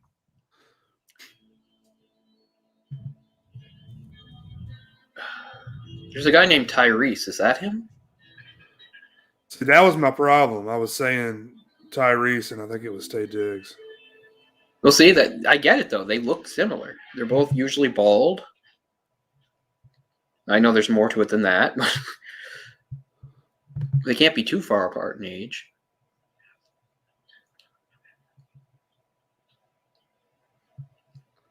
Yeah, Tyrese Williams. There you go. And don't people just call him Tyrese, like, as if he doesn't have a last name? I've heard that. I've heard people just refer to him as Tyrese, like he's Madonna or something. I'm sure that's a Gibson. thing. Gibson. Oh, she said, yeah, Tyrese Gibson. No, it is. I must have said Taye Diggs. Then that's what it was. I threw Taye Diggs out. I was just joking. I wasn't guessing about Taye Diggs. I just I fell for it again. Yeah. See, they're trying to arrest the deaf guy here. So they even say it must be a deaf mute, but I must have missed that the first time I watched this movie years ago. It's the same thing. This guy's deaf, so maybe I'll just talk louder? No.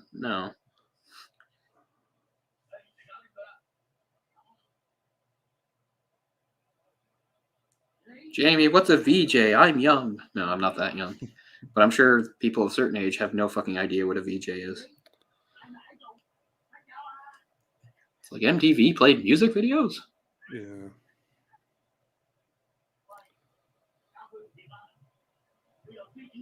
So this guy's small and deaf, but he's hell on wheels. It's more than they can handle.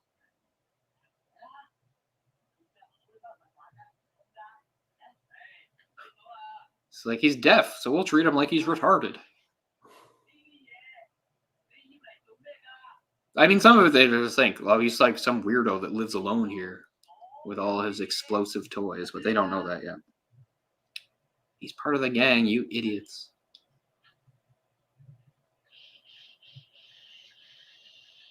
Oh, toy car, that's cute. Not cute.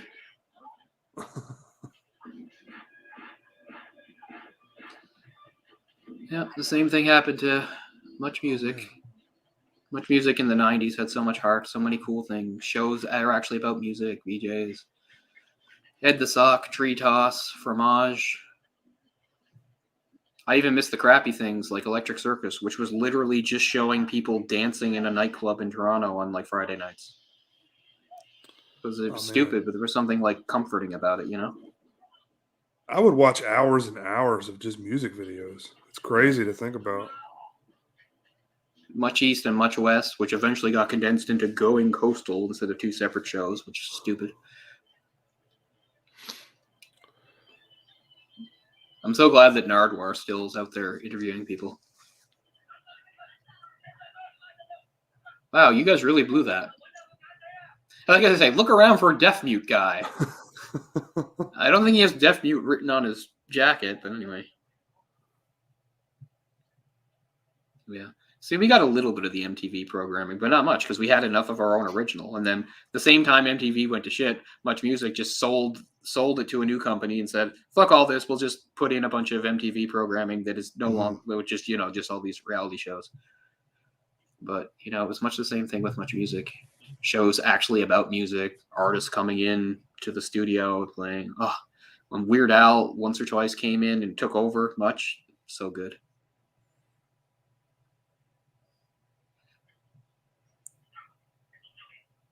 And I remember that we had VJ contests too. I remember for one of them, one of the things they had to do was just like they had to interview a band, but they weren't told who the band were. And so they had to interview I Mother Earth, and 2 of the 3 knew who I Mother Earth was, but one of them, or at least you had to know them by sight, and they did not know. They were just trying to figure it out by asking them questions like, "What band is this?" Oh man, some funny stuff.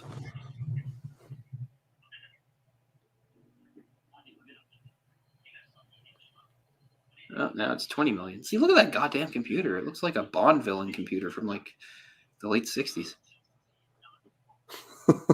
Looks like it should be like Ernest Blofeld's computer. Trying to put a man on the moon over here. Like a modified cell phone. We couldn't trace it. Cell phone? What the hell?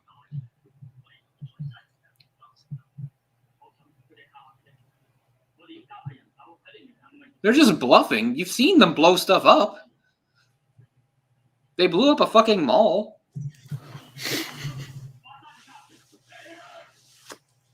I like their desks. It's like they're in like class.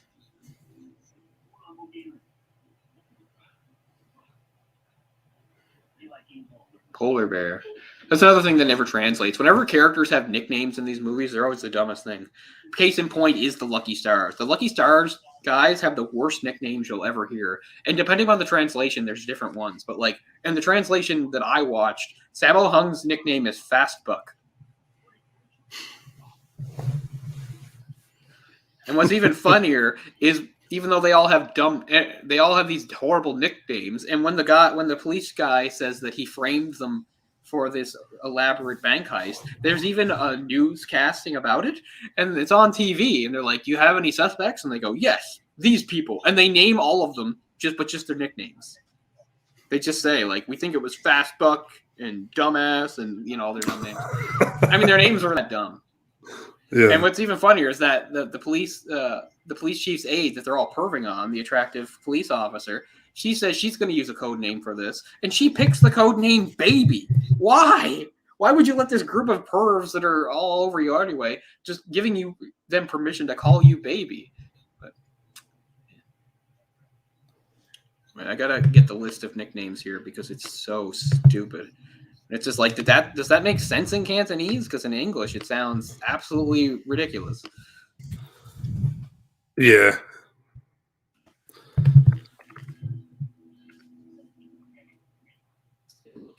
Because, I mean, in that, like, Jackie plays a guy whose nickname is Muscles, which, okay, cool, fine enough. He's a cop. His name is Muscles. Let's see. Sammo Hung is called Fast Buck. But at least in some translations, it's kid stuff. Oh. It says here that Eric Sang was Roundhead, but they called him Blockhead in what I watched. Stanley Fung was Rawhide, but they also called him Rhinohide.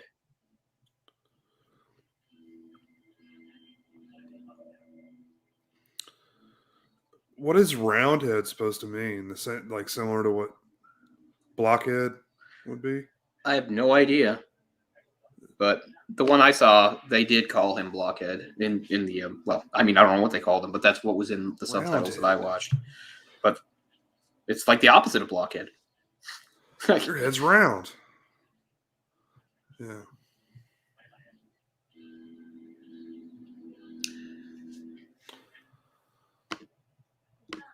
Don't die yet, stupid laptop. I can't have it plugged in from this position. No, it's fine. It's over 40%. Once again, they're talking about, do you think they're bluffing? You guys hem and haw so much about this. You almost got everybody in the mall killed.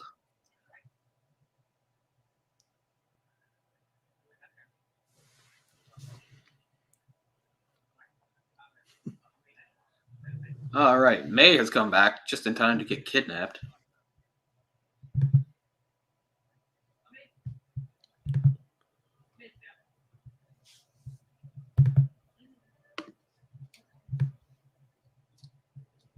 Oh, it's still very sad.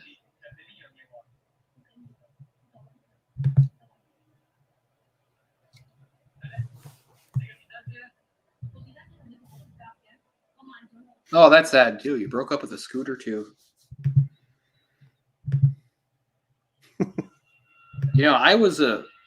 I don't remember that term, Jamie, because I was one too, although I was a little kid. I saw them on the Step by Step tour in 1990, but I was only 7. That was the absolute height of their fame, the summer of 1990. They were just massive, Step by Step tour. Yes, you think it's a bluff. What? Boom! As soon as he says things is a bluff, their secretary is blown up. Now, that's a small bomb, but it's still just killed. Yeah. Actually, they make it, she isn't killed, but obviously she's pretty hurt. They do mention that she's not dead, I think. And now that's definitely dead. Oh, that'll kill you. That killed him and everybody in the building, yeah. Think they're bluffing, sir? These guys are all... Let's talk about it again. I know. Well, they've blown up like 3 buildings and 30 people at this point. That's not that much. I know they weren't bluffing those times, but this time they probably are, I would say. Odds say eventually they're going to bluff. There's a cartoon. I shouldn't be surprised. I remember the MC Hammer cartoon. And they all had dolls. The New Kids dolls, the MC Hammer doll. But I was a legit fan. Again, I was a little kid. My favorite song was Cover Girl, Jamie. Do you remember that song?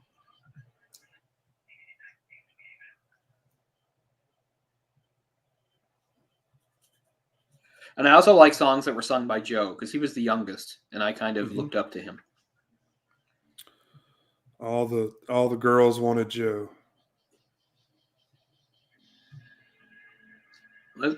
My memory of that concert is so hazy that I don't remember any of the music. I remember that it was, even though it's summer, it was really cold and rainy, and it delayed the show because they were having trouble with the stage. So everybody was just sort of standing out in the cold rain, and techs were working on stage, and the crowd went nuts because not all 5 of them, but 2 of them came out to fuck around on stage. They were jumping up on the thing, and people were going nuts for it. But I also remember at some point during the show, they had sold these I don't know, they were glow sticky things, but you could bend them. You could bend them, and one girl not too far from me, some teenage girl, she had hers bent into a heart. She was going, "Donnie, I love you, Donnie." It's one of the only things I remember. But I can't actually remember the performance.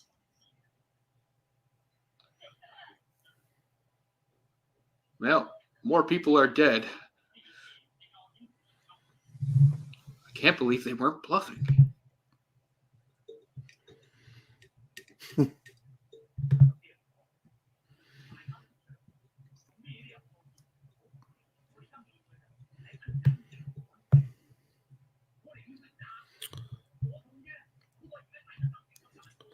The question is, do you think they're bluffing? Yeah. I would say the odds are that they are bluffing because they've never bluffed once. So that means logistically, this is the time they bluff.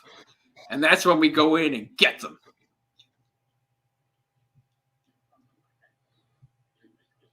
Yeah, this is where they actually, I think, stand up for him because he's going to get raked over the coals by his white superiors. So he repeats everything that Jackie said in case you missed the thing. This gets repeated 3 times.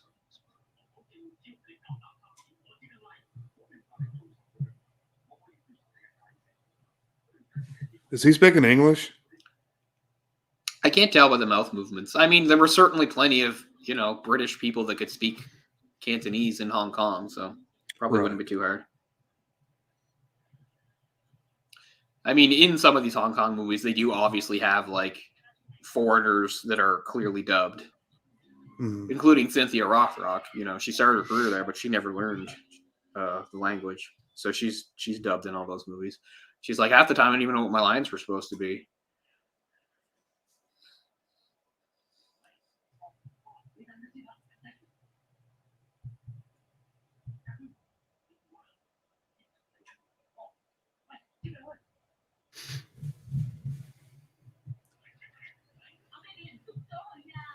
We didn't even get to see it.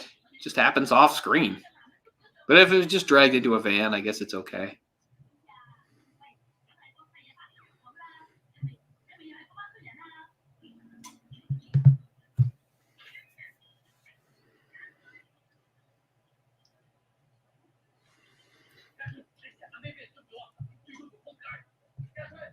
But it wasn't Chutao's bastards. It was this bomb gang.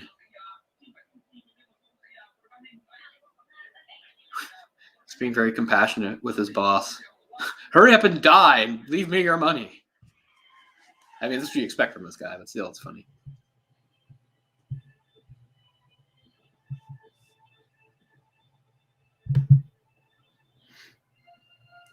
Crime totally pays.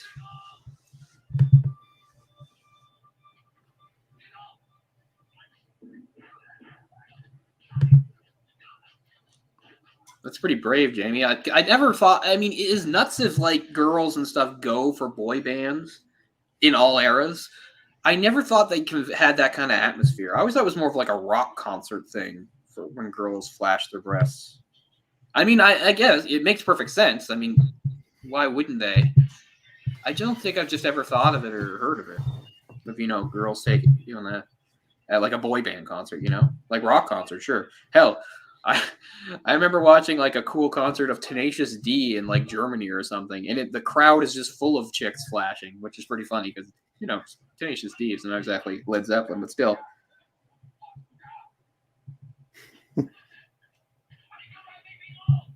Well, you're quite the free spirit, Jamie. I respect that.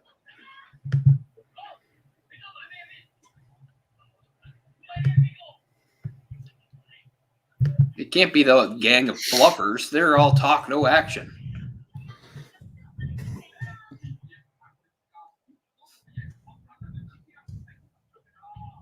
We pressed you for his orders. It was just the money.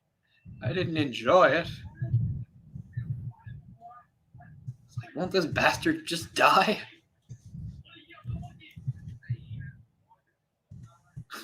Very compassionate. Time to break those glasses one more time.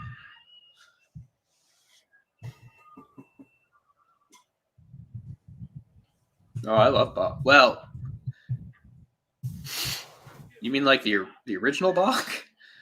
Do you mean Skid Row Bach? Let's not talk about him. That's Skid Row, wasn't it? Was Sebastian Bach's band Skid Row? Yeah. Why the fuck do I know that? That's not my life or experience. I shouldn't know that. All I can remember is like once he got really mad in an interview because people were asking him about Poison and he stormed out. That's all I know. Is he Canadian? Fuck, I don't know. He might be. The only reason I thought he might be is because he's got a few episodes on the Trailer Park Boys. Is that it? Is he on that? Huh. I never saw those. I mean, there's a lot I haven't seen. The coolest thing about Trailer Park Boys is the few times they reference the band Helix, which is before my time, but they were like kind of a band that played clubs in the Halifax area in the 80s and early 90s a lot. I think they must have long since broken up by the time I moved here, but I knew about them. Yeah. Yeah, Skid Row. Yeah, he's Canadian. I'm sad to say. He's a fucking douche.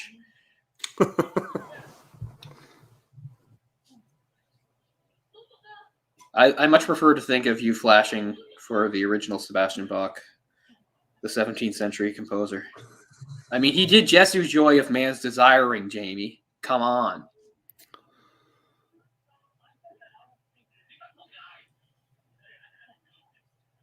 Oh, right. I forgot about this. They stole May's letter. They really get a kick out of this. These are just... I mean, I get it. They're criminals. They're jerks. You gotta do something when you're holed up in a abandoned factory.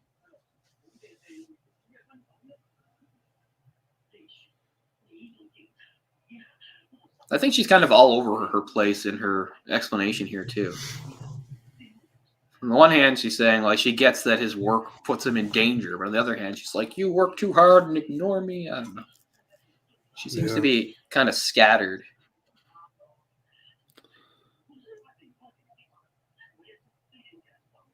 See, if I don't leave you now, I'll spend all my life wishing you were at my side. That doesn't even make sense. Is that like some sort of wrong translation?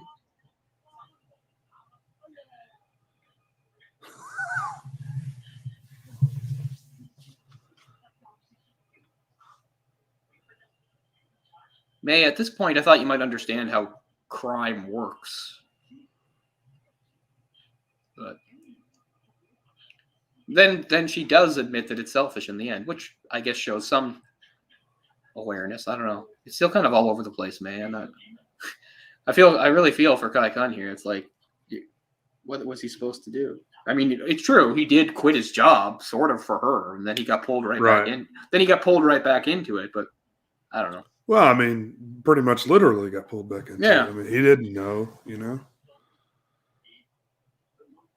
So. Oh, wow. That's very fair.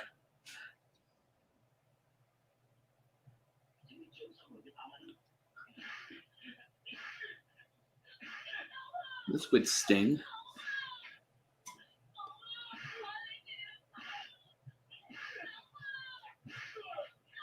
Oh. The deaf guy just lives for this shit. You wouldn't know he was such a good fighter, but we'll know in a little while. I mean, compared to Jackie, he's tiny, though. I know, he's got to be like 5'5", but he kicks like a motherfucker. What do you see his kicks? Like, Jackie literally can't get inside on him because of his kicks, as we'll see in a minute. Now he's gonna... Watch this, watch this. Boom. Yeah, we get it. The cars explode. Now it's your turn. Wait for it.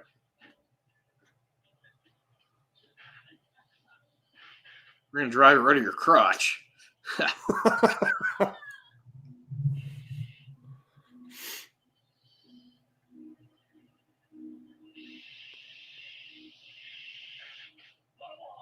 They were bluffing! Finally! A bluff! Yeah, we're capable of bluffing.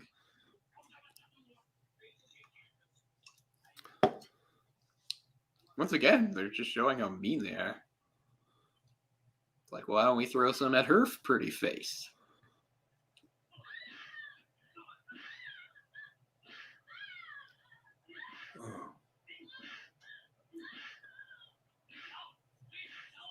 Jackie used the power of rage.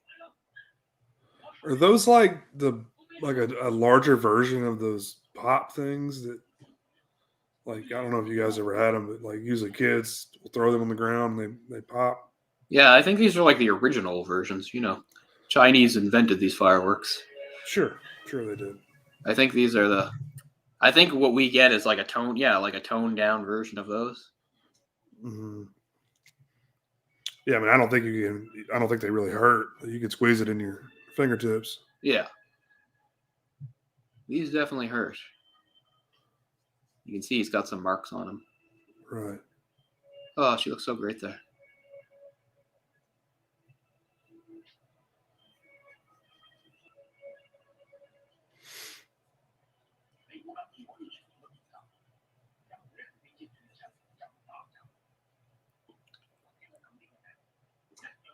I liked Linkin Park back in the day. They're just another one of those bands I liked for a little while and sort of lost track of. Certainly, I feel bad about what happened with Chester. And I mean, he was certainly a talent. I don't know how he didn't lose his voice every night. Mm-hmm. One thing, I don't know why. It doesn't even matter how hard you try. I designed this rhyme to... okay, I'll lose it, but, you know. It starts with... Yeah.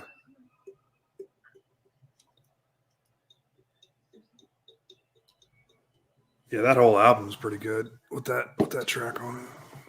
Yeah, that's the original. That's Hybrid Theory. I've got it over there. Yeah. It's over there somewhere. Because I still have CDs. Oh, yeah, I was really curious to know what was going on back in this boardroom. But yeah, they're using Jackie for the pickup with a bomb vest.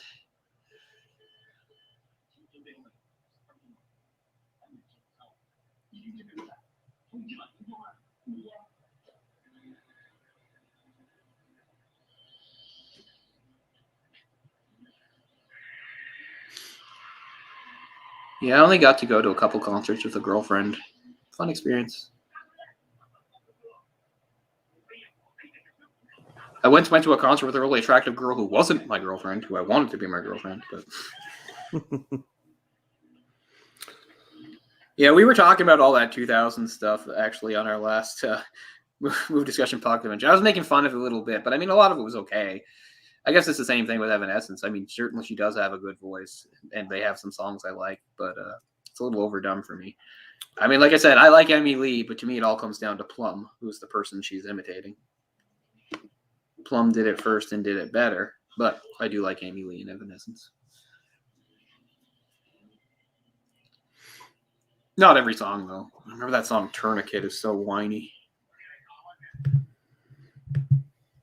Because actually, I do own an Evanescence album, because it was back when you go up to the counter, sometimes they had like CDs you could get for like $4, and they had like Evanescence Live in Paris and a few other ones. So like, I'll get that one. So I have their Live in Paris album. Going back to the days of Napster, when I had so many cool things, and quite a few cool things I had were like, acoustic performances in like radio stations and stuff like that. I had a really great acoustic performance that Evanescence did of Heart-Shaped Box by Nirvana. Oh, wow. And she sings it really well. It was really good. Let me go. I'm not bluffing.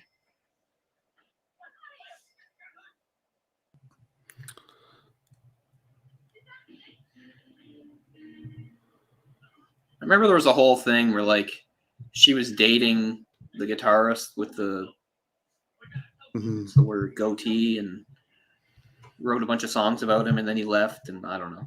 There's a lot of drama there. Well, she kind of went out on a solo, I think, after that. Yeah, he left first though. Like he left the band before she did. I have no idea what she looks like now. I mean, she can't be that old, but I mean, still. Who was it that she did the song with? It almost sounds like a rap guy. Like, I don't know.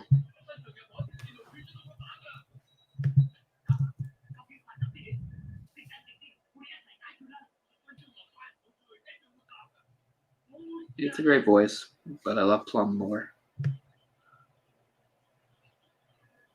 Take a listen to Damaged, Jamie.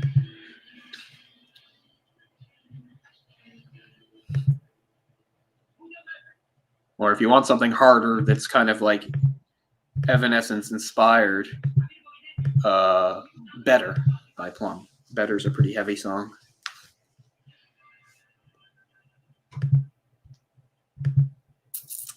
Amy Lee was prettier though. Plum has a beautiful voice, and she's not like unattractive, but she looks different than you might picture her. Not pretty like Amy Lee was.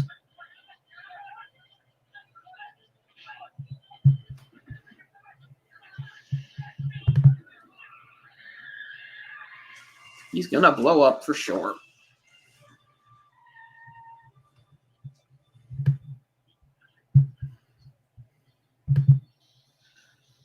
Yeah, I didn't particularly like Broken. But yeah, Broken was like all about her breakup with him. oh,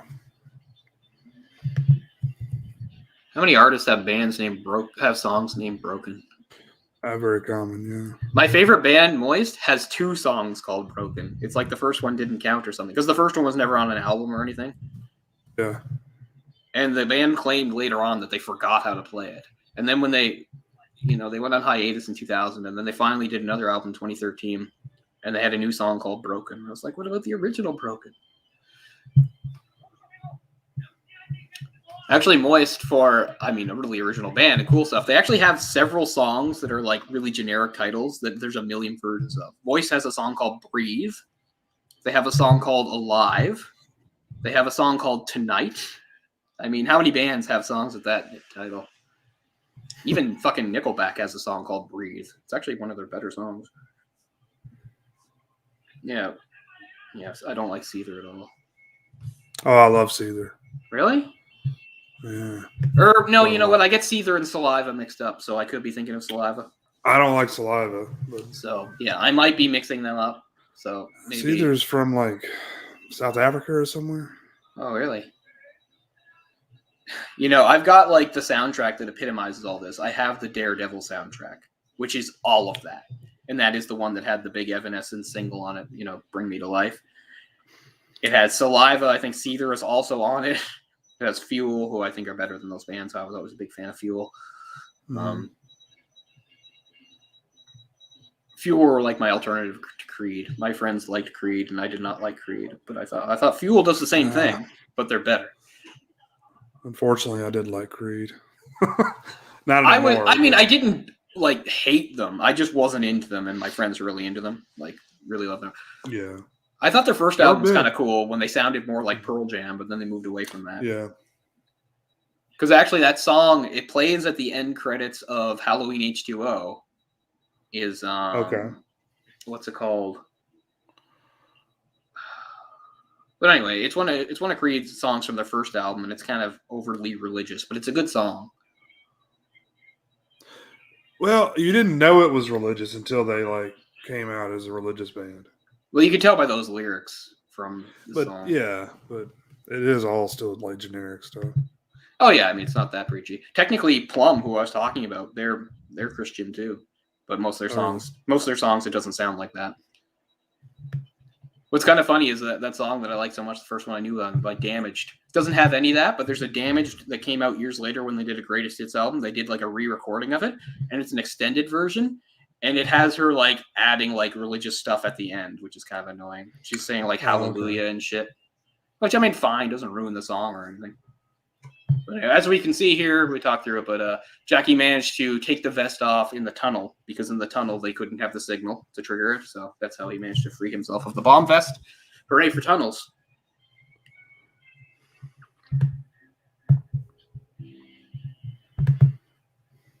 I sing all the time, Jamie. And even without... And what's one thing? I mean, I've lost a lot of teeth, but I can still... It hasn't affected my singing so far. April before last, I don't know if I didn't feel sick or anything. I had this weird, like, 2-week period where I couldn't sing. And I don't mean I couldn't, like, voice it out. It was like I couldn't hit notes. I remember you telling me that, yeah. I was, like, terrified. I couldn't figure out what the hell happened. I sounded like a person that couldn't sing. I was like, this is what it is for people. Like, it's not like I was ever a talented singer, but I mean, I know the difference between being able to sing and not being able to. Mm-hmm. And suddenly I couldn't hit notes. I couldn't hold notes. It was crazy. Nice moves here.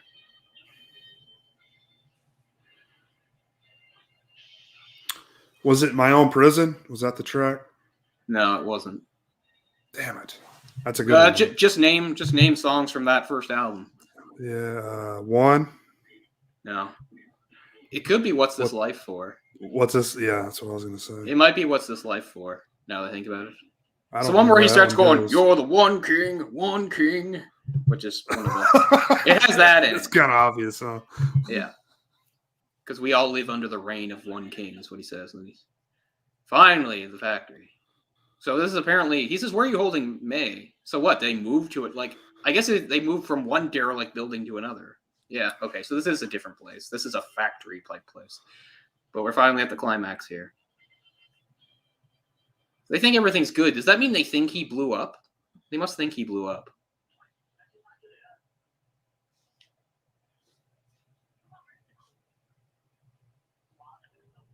But this is all, like, it was never very a big gang. That's like 4 or 5 guys. And all that's left now are these 3. Because the whole denouement thing is him trying to fight these 3 guys. Which doesn't sound, too hard. But they make it hard. Especially deaf mute guy there. Oh, that's awful, Jamie. I really feel for you. Because, I mean, again, it's not like I ever did much with singing. I was in some garage bands when I sang it in my teens and stuff. But, I mean, it is, like, part of your identity. To, like, not be able to do it anymore. Yeah. That would kill me. I mean, I don't do it for anybody except my own enjoyment now. I don't do it in front of people or anything, but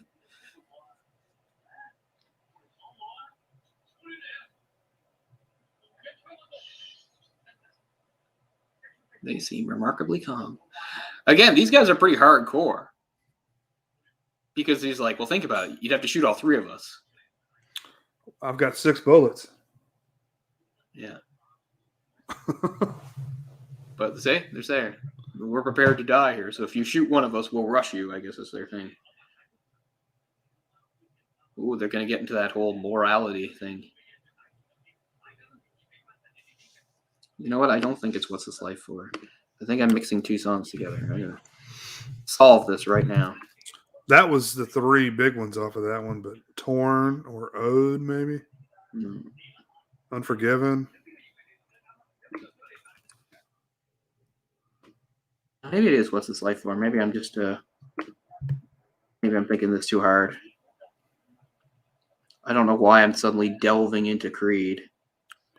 It must be What's This Life For. Anyway, yeah, it's the song that, it's pretty interesting. Like, if you watch Halloween 6, The Curse of Michael Myers, it has such like a grunge song going through it, and that's how it ends. And then 2 years later, you watch Halloween H2O. Of course, the fireworks is going to go off. What do you think was going to happen? And then it ends with the Creed song. Yeah, it must be What's This Life For. I'm just going to look up H2O and see.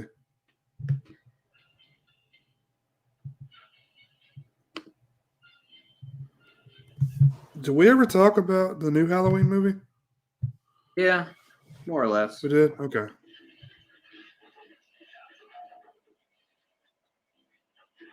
Yeah, What's This Life For is for H2O. So that's the song. I always liked that song despite its kind of annoying lyrics. But they moved away from that. Like, I remember, like, that next album that came out, that was, like, highly anticipated by my friends and a lot of people. And I think that's one of the reasons why I started to dislike them. Because, like, anytime I went out in the car with my friends, they played that album. You know, the one with Higher on it and all that stuff. And they weren't bad songs. And again, something about Creed and slashers, because songs from that soundtrack are in Scream 3. Like, at the beginning of Scream 3, when the killer is hiding from Cotton and his girlfriend, he turns on the stereo at Cotton's place, and the Creed song starts playing. I don't remember which one that is, but from that other album. That would have been the right time, yeah. Yeah. The Scream 3 soundtrack also has Fuel, and it has Finger 11. Who I love. Big Finger 11. Yeah, I like Finger 11 too. I've seen them live 3 times. Oh, wow. Oh, she's getting chased by Deaf Mute guy. This is pretty hard. I mean, you can only... I wonder if they had to do this more than once. Watch this whole thing here. Oh, wow. You know, if she screws that up, they'd have to set it all up again. That's pretty impressive. Or if she dies. Yeah, or if she dies. She's That'd okay. be unfortunate. But I don't know how well you can hear him. He makes sort of like a "arr, arr" type sounds through this. And eventually Jackie's going to like mock him for it. But again, he can't hear, so what's the fucking difference? I'm going to turn it up so I can hear it. Yeah, for a deaf guy, he's very loud. Oh, okay. Yeah, wah, wah, wah, wah. Yeah.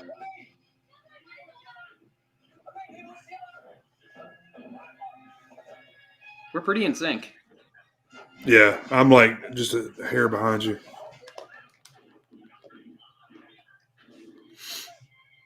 Right. Like 2 of them you can handle, but this deaf guy causes all sorts of problems. But wait till you see his legs. Like, he's not quite Ken Lo, and of course Ken Lo is a lot taller, but his kicks are something else.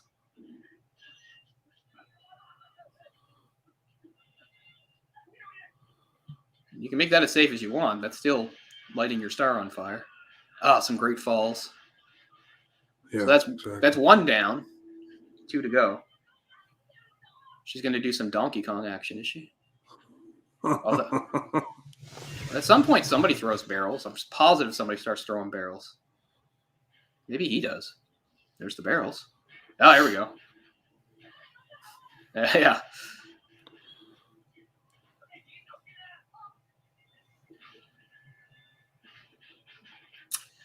Yeah, didn't Nick Cave do the soundtrack to that movie that we did, The Proposition? Is that Nick Cave? That sounds familiar, yeah. That would be fun.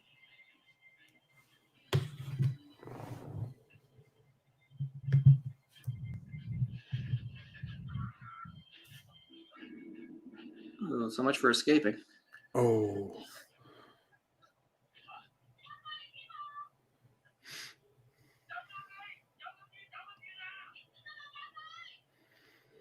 Just fucking run.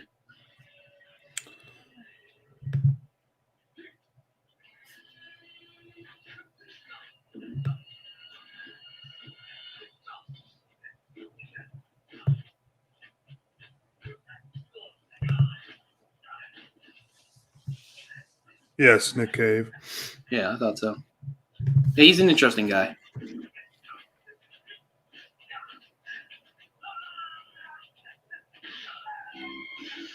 There's two falls. It's just him and Deaf Guy. Yeah, watch this guy. Wow. Damn. Kicked him 3 times in the air. Yep. And he knows that he can't get inside on him. Like, to flow so well from, like, one kick to the next like that is not easy to do. Like, I can chain together maybe 2 kicks kind of decently.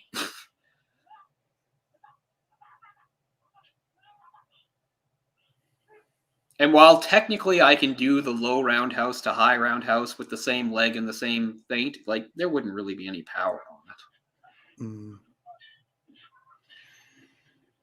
And I mean, I get it. This is a movie. Not all these kicks have power. In fact, what's kind of funny is, like, so many of the kicks that look in movies, they're great. Like that crazy, like, signature kick that Scott Adkins always does, right? Where he does that sort of split kick thing, where he does that jumping, spinning split kick.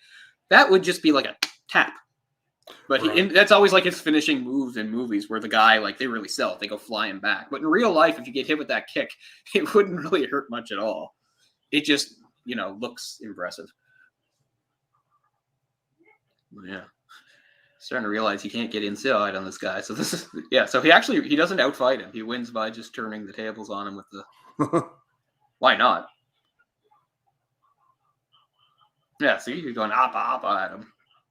See, I think that's fair. I don't think that's Jackie being low or a jerk. This guy was literally torturing his girlfriend. He can't mock his appa. Right. I think it's fair game. He's not mocking his disability. He's just saying you sound funny. Yeah. He's one loud left guy. I mean, yeah, he's on fire.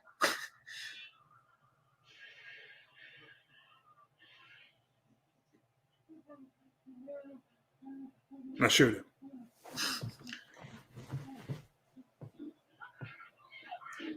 Oh, he's not honorable? I'm so surprised. Now my legs have got you. Ooh. Oh, wow. That's nice. Great fall. Man, the upper body strength on this guy is crazy. Yeah. The way he climbed up the stairs with his hands. I know. It's great. Like, I watch that show Ninja Warrior sometimes. I don't know if you've ever seen it. Oh, it. yeah, I've seen it. It's pretty cool. I mean, I got sick of it, but it's pretty cool. But I mean, like, the original Japanese is really interesting. Yeah. So, yeah. No special effects here. That's them really blowing up a factory. Well, not a miniature. Yeah, not a miniature. No digital effects. As we will see, because this is the end, so we're about to see the outtakes and stuff. Wow. Nice explosion. So he didn't kill those guys, but I guess they are dead. Because they are all in the factory. It's not his fault. I'm sorry to hear that, Jamie. I'm going to try to go see that sometime soon as well. I mean, that happened to me with Titan. I was gonna go see that, and it's already gone. And I was gonna see Last Night in Soho. Last night was the last time it's here. It's in the close theater. I'm gonna go tomorrow, but I have to go out to fucking Bayers Lake, which is really annoying. But yeah, I'm gonna see Last Night in Soho tomorrow, since Ryan, my plans with Ryan for Dune seem to be on hold for now, as he's dealing with something. So tomorrow night, hopefully, I will see Last Night in Soho. So there is Police Story 2, but now we get all the cool. Be a cool. Yeah, I extras love to this get. part. It's great. See, there's the aftermath.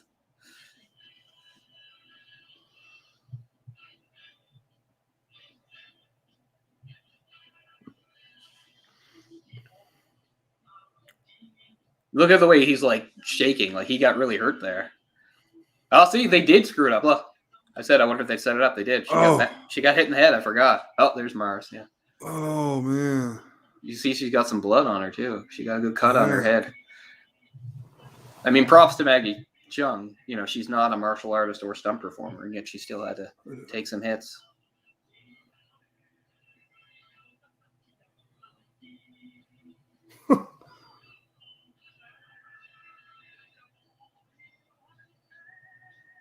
Hit that the wrong way.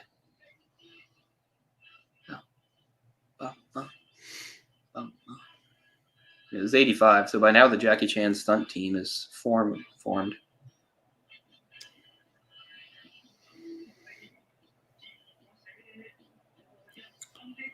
Yeah, I don't know how he does a lot of that stuff on one take. That parkour shit that he does, it's so crazy. I know. Well, as he said, like a lot of it takes a lot of takes. And he says, you know, people praise me and say, "Oh, you're so good at doing this stuff." He said, "Yeah, but it's more patience because it takes a lot of attempts to get some of these things right." I mean, he has a lot of athletic ability and stuff, but you know, still, it's hard to get stuff right on the first try. And sometimes even when you do get stuff right on the first try, you'll do multiple takes anyway. Right. Oh, here we go. You'll see him. Jackie himself comes in and tells them how to do this stuff. It's pretty cool. Oh, awesome. It didn't break the glass, just stuck in it. There's always something like that in one of his movies, too.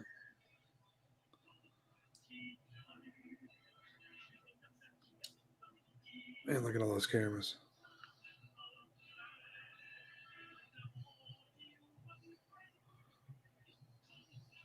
No, that's another reason, yeah, that whenever they do big stunts, they always use like a million cameras because I guess cameras weren't 100% reliable.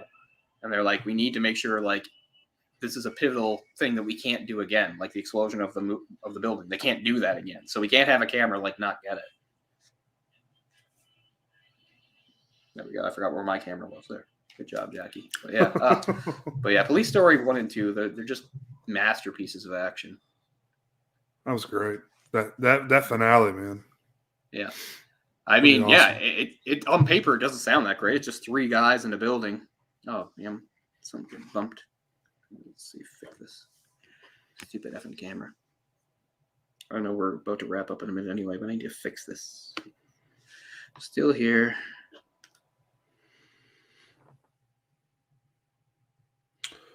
So Titan, Last Night in Soho, and Antlers. That's your order for the year, Ben? Or for those three, anyway? Yeah, I've seen Titan. I finally finished that today, and yeah, that's definitely a strange movie. Still need to see Last Night and Antlers, but I'm going to try to remedy that soon. Yeah, hopefully I'll see Last Night tomorrow. And hopefully Ryan and I can figure out to get to see Dune. I'm going to see The French Dispatch also. Yep, I got to see that too. So definitely some movies that... It's funny, like after going so long during the pandemic where obviously I didn't see movies for months and months, but now actually since the summer, I kind of seen several in a row. So now that it's only been a little over a month, now it feels like I haven't been in the theater forever, but that's not true. I mean, I saw... I see Shang-Chi last month. Yeah. So, you know, that was only a few weeks ago. And yet... you saw Halloween, too. That wasn't that long ago. Oh, yeah. I saw that more recently, right? Yeah, I saw that with Ryan. So, whenever the hell that was. That was probably around the 20th of October or something. I don't know. But yeah, Jay and I have more of these in store. Some live commentaries of some martial arts movies. And thank you for the suggestion for Ong Bak. I think that would be a great one to do. Mm-hmm. Definitely get around to that. And I'm hoping in the new year, because I'm getting, as a Christmas gift, I'm getting a region-free Blu-ray player, so I can finally own some cool British editions of a lot of these Hong Kong movies, especially all Jack Chan movies. So maybe on my channel I can start up something and talking about them. I don't know. Figure out something for that, because I definitely want to. But I'm not even happy with the edition of these movies, even though it's good. I'm hoping to get a better one, either the Criterion or the Eureka one. I ordered the Criterion one, but that's been on.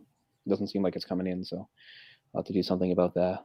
But yeah, it's funny how things line up. Like I said, it was so weird that when these got added onto my Crave, like My Lucky Stars was there. I was like, that's so random, but it was great. I finally got to watch it, even though that movie, like, its middle is terrible. It's more of a comedy than an action movie, and the comedy's bad. It's still worth watching. When the beginning is good and the ending's really good, but the middle is just, it's so dumb. And Jackie's not even there. It's Sammo Hung and these other guys, and they suck. But still worth watching. But soon I will have the whole. Well, it's funny. It's an original trilogy, but they made some spin-offs later that still had Lucky Stars in the title, but Jackie wasn't in those at all, and they pretty much didn't have martial arts. They move on to just being more straightforward comedies. But the original trilogy is Winners and Sinners, My Lucky Stars, and Twinkle Twinkle Lucky Stars. And that's, I think, the first of the Eureka movies that I've got. So that'll be cool to watch. And I've got definitely some other ones in the pipeline. But as for just the live commentaries, yeah, Jay and I, there's several that for sure that we know that we both have access to. So we'll get around to those when we can, like sooner this time, I'm sure. But thanks a lot for everybody that tuned in, whether you watched the movie or not. But if you've never seen the movie, big recommendation for the both Police Story movies, because I mean, I'm a broken record, but for people, that are less familiar with his earlier work and maybe just think of Jackie Chan, the stuff that came out in the U.S. Mm-hmm. And I don't even just mean, because some of the stuff that came out in the U.S. was Hong Kong stuff, like and really good stuff, like Rumble in the Bronx, like First Strike and stuff like that. But I mean, even before that, stuff like Police Story, stuff like, I don't know, Dragon Lord. Wheels on Mules is really good with an epic fight with Benny the Jet Urquidez. Yeah, so those are all awesome. And plus, if you're just a fan of action, it's great just seeing just really great stunt work. Because nowadays, obviously, there's still stunts and it's great and stuff, but there's so much stuff that's digital. And I just have such an appreciation for what Jackie and all these stunt performers went through. It's really hard work, but it really pays off. You see it there on the screen. Anyway, so that's wraps it up for Police Story 2. Maybe someday we can do Super Cop and First Strike, maybe sometime. Like I said, there's a lot of options, so that's good. That gives us plenty to go on. So thanks for being with us, and I'll take off my coffee now. But officially, it was supposed to come off at 11 a.m. yesterday. Lest we forget. There we go. All right, guys. So thanks a lot for everybody that tuned in and anybody that's going to watch this in the future. And stay tuned to my channel or Jay's. And I think, we can do it also so they show up on both channels too for some more live commentaries for some cool martial arts action. So thanks so much for being with us. Peace out. And we will see you next time. Have a good night.